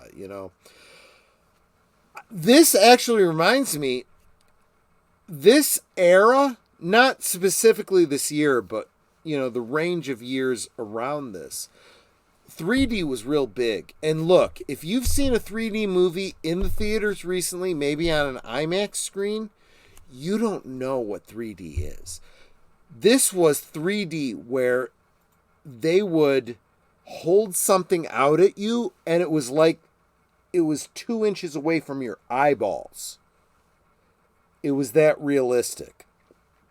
The 3D you see in the theater today at an IMAX screen is like depth of field. Yes, that's the perfect thing. It's like seeing a picture box, right? Where from the screen back, it's in 3D. No. This 3D was from the screen right to your fucking face. I swear to goodness, this is why it was fucking scary. So there was Friday the 13th in 3D. There was Jaws 3 in 3D. And all this shit was coming right. My favorite was Treasure of the Crowns in 3D. This was a Indiana Jones ripoff. Right. With Molly Ringwald, as I recall. But the 3D was fucking awesome in this movie. 3D was like, it was reaching out to friggin' touch you on the nose. Yeah. But I've watched Friday the 13th Part 3 since then. It's not that good a movie. No. The 3D really made it. And the only thing interesting about it, though, is it's the first time you see Jason in the hockey mask. That is key. Yeah. So those of you that are interested in the, trademarks and, IP of Friday the 13th, this is the first appearance of the hockey mask, and anything before that is, that's a Google search. Yeah. Talk Talk to Tom Connors of Midnight's Edge about that. Fast Times at Ridgemont High. We're I getting toward the end now. fucking went through puberty because of this film. Phoebe Cates. I love me some Phoebe Cates, and I am quoting some Kevin Costner there. And Sean Penn as Spicoli. Hey, dude, let's party. Then there's Judge Reinhold was in this. Good cast in this movie. So I did not understand the whole Judge Reinhold Phoebe Cates scene at 11 years old. Well, I was probably 12 by the time this came out on cable. When I was a teenager and I thought back on this film, I totally understood it, and I was... Judge Reinhold, I totally get you, dude. Totally get you, dude. Great. And Netter is probably on the other side of this light looking at me like you're a fucking asshole. Well, on that note, we'll skip past this then, but it's a great movie. No. We've done a rewatch we need to focus on this film because okay, first, if you have no idea what this film is, watch it. And Phoebe Cates, oh, she's got some great boobs. I just got to say that. And I'm saying that in front of my wife, and I'm willing to suffer whatever I have to deal with because you need to see that movie. Netter's looking around the screen at me like... Mine are better. No, they are. That is absolutely true, but you got to look at this from the point of view of a 12, 13-year-old boy. Must I?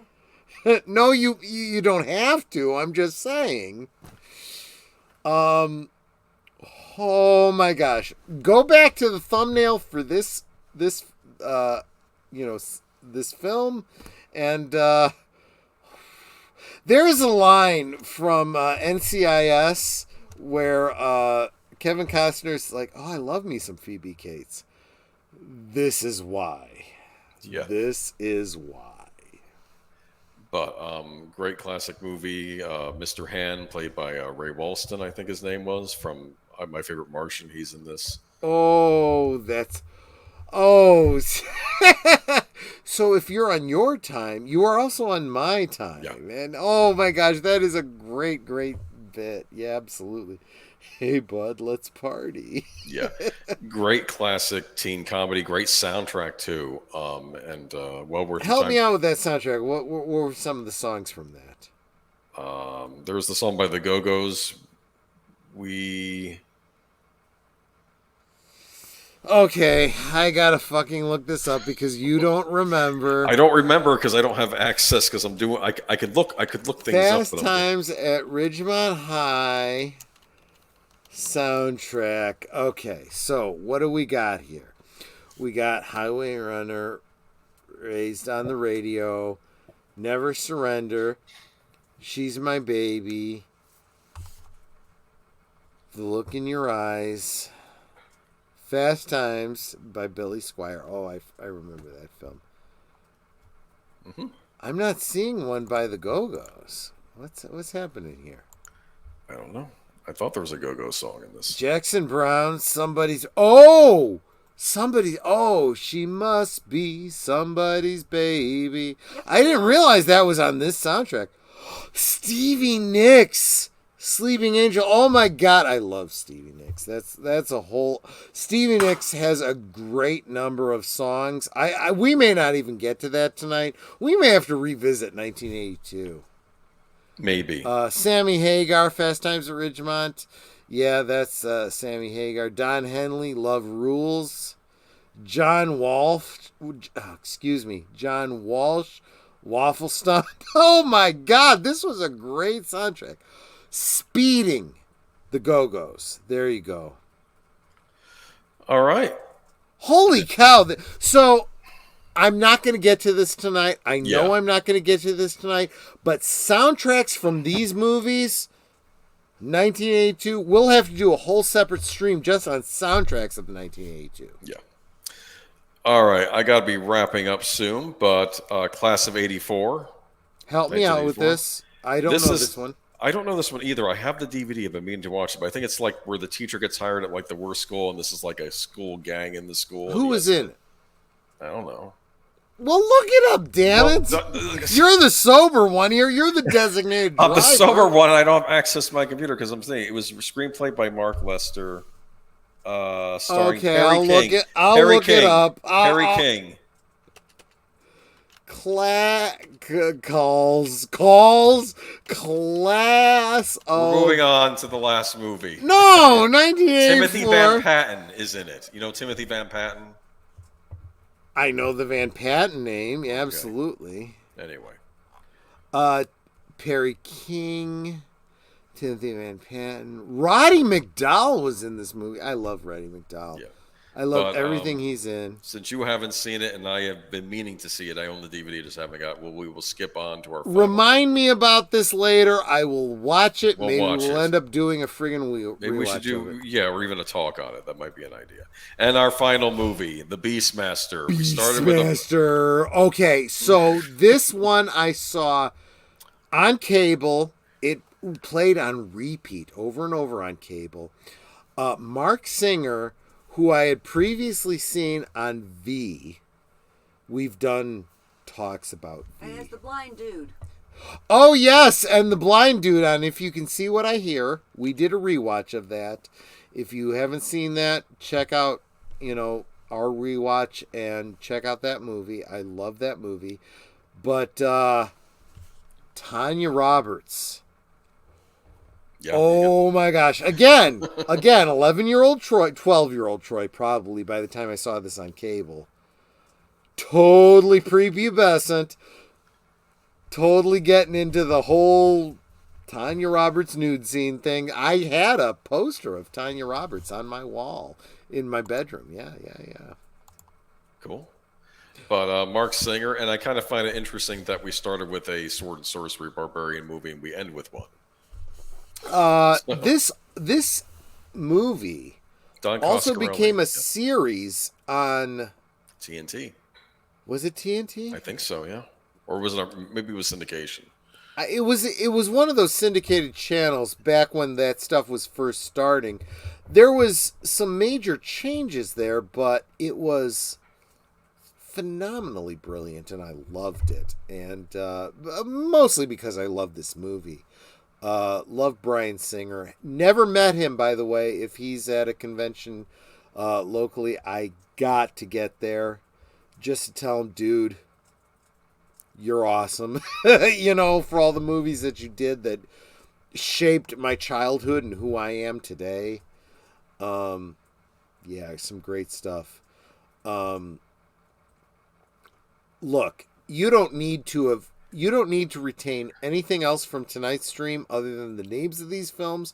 Go check them out and then get back to us with gratitude and thanks. This is some great stuff. All right. And I think that about wraps it up. Let me go ahead and... We almost need to do a whole separate stream about the repercussions of these films because there were great soundtracks that came from these movies that hit the top 100.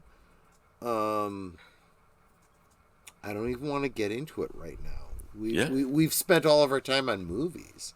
We should do music, another stream of music. Absolutely. All right. So I did, at the top of this stream, I did a Ronnie Milsap song from 1982. It was not from a movie that I'm aware of, but a lot of movies... soundtracks had some great popular songs, and it was almost right in this era that some of our favorite songs came from movies. We gotta talk about that, Boomer. There was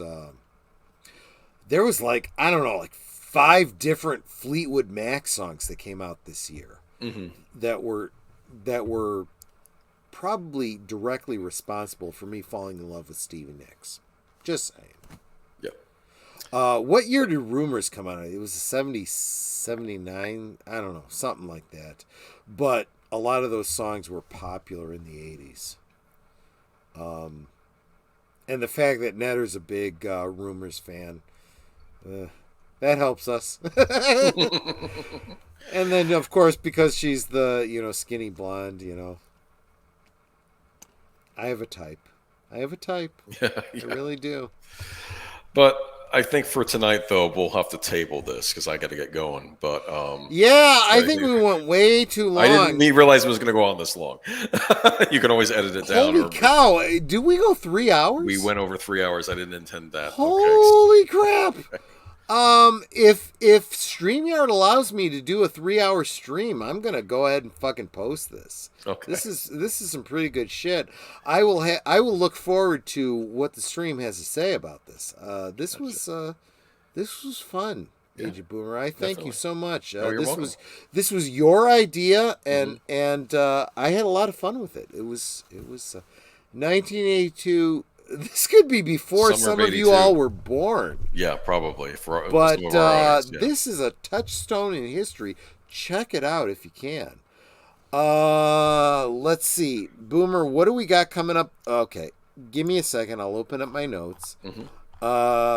So I am in no condition to copy and paste, but so... Just verbally say. You are all seeing this on Friday. So Saturday is a rewatch on, I believe, Big Al's channel. It is Kaiju July. Yes. And it is Cloverfield. With special guests, Wolf 10 Media, and deleted scenes. Thank you, because I don't have the link directly in front of me. Sunday, first unscripted with deleted scenes, episode... No. This is episode 19, and we don't know what the topic is, right? Yeah. So check out deleted scenes. I'm not going to do any copy and paste, because I'll just screw it up. Then at 8 Central, 9 Eastern, Geeky Geezers.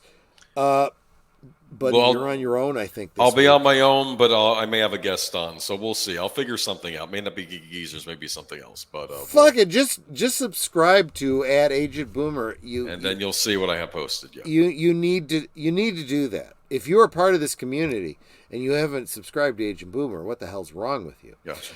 And then later that night, of course, The Other Side of Midnight. Again, back to deleted scenes channel.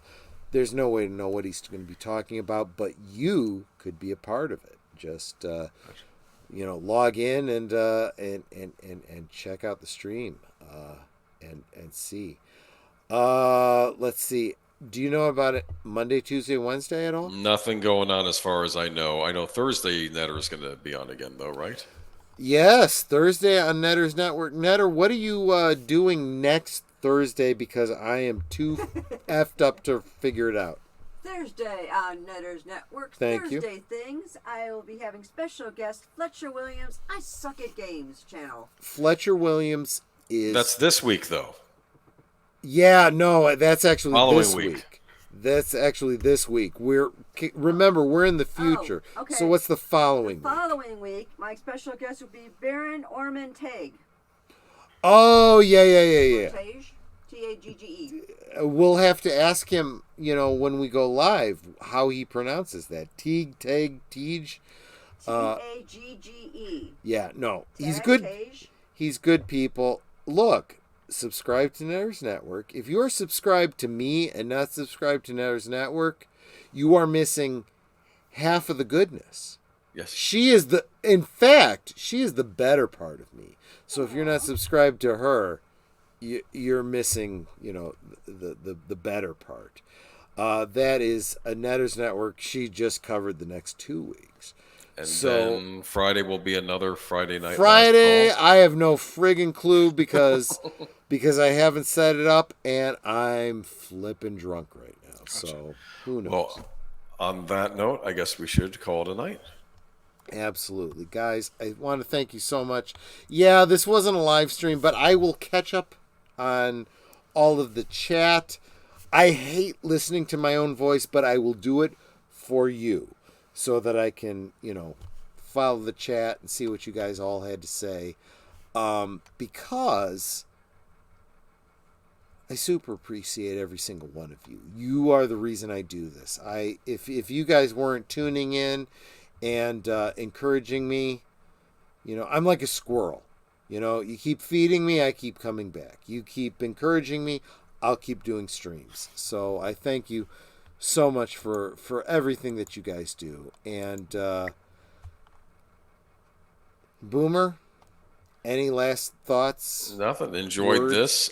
Check out the summer movies of '82. They were worth a look. Yeah, I mean, if this was before you were born, you're missing out. The 80s was a great era. All right. Netter, you want to take us out, please? I don't know where your mic is at. Where's your mic? It doesn't matter. Okay. Just go Well, ahead. I don't want to be muffled. No, you won't be muffled. Okay. You're I can fine. hear you fine. Well, you all know what I always say. Yep. We can talk amongst ourselves, and that's all well, good, and fun. But it is so much more fun when you guys are joining us in the chat. You're dropping your comments, your questions, your trivia, being goofy, whatever it may be. And it doesn't feel like we're separated by miles or continents in some cases. It feels like we're all just hanging out in the same room, having a great time, enjoying each other's company. And you're not just our friends. You are our family. And we love you guys. Right now, you could choose to be anywhere, and you choose to be here. And that is so encouraging. And Thank that you. is exactly why I pre-recorded this, because I wanted to honor your decision to join us on Friday nights. Thank you so much. Also, I did want to mention that I completely freaking lost track of what I was going to say. It doesn't matter. Come join us next Friday on what the fuck is the name of my channel? Friday Night Last Call. Friday Night Last Call. Thank you guys.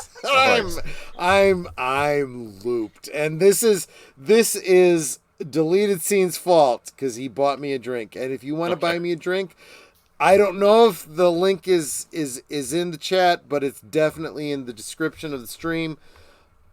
Go ahead and buy me a drink if you love seeing me drunk. What? Netter's giving me a look. This is why he doesn't drink during the week. He only can have Normally, I don't Friday. drink during the week. I'm only drinking during the week because I'm pre-recording my Friday stream. So, whatever. But thank you, everyone. I'm just going to close this, and I'm going to count on Aged Boomer to remind me about everything that I need to follow up on another stream. Good night, everyone. Bye. Good night, ladies. Good night, sir. Hit it, sweetheart.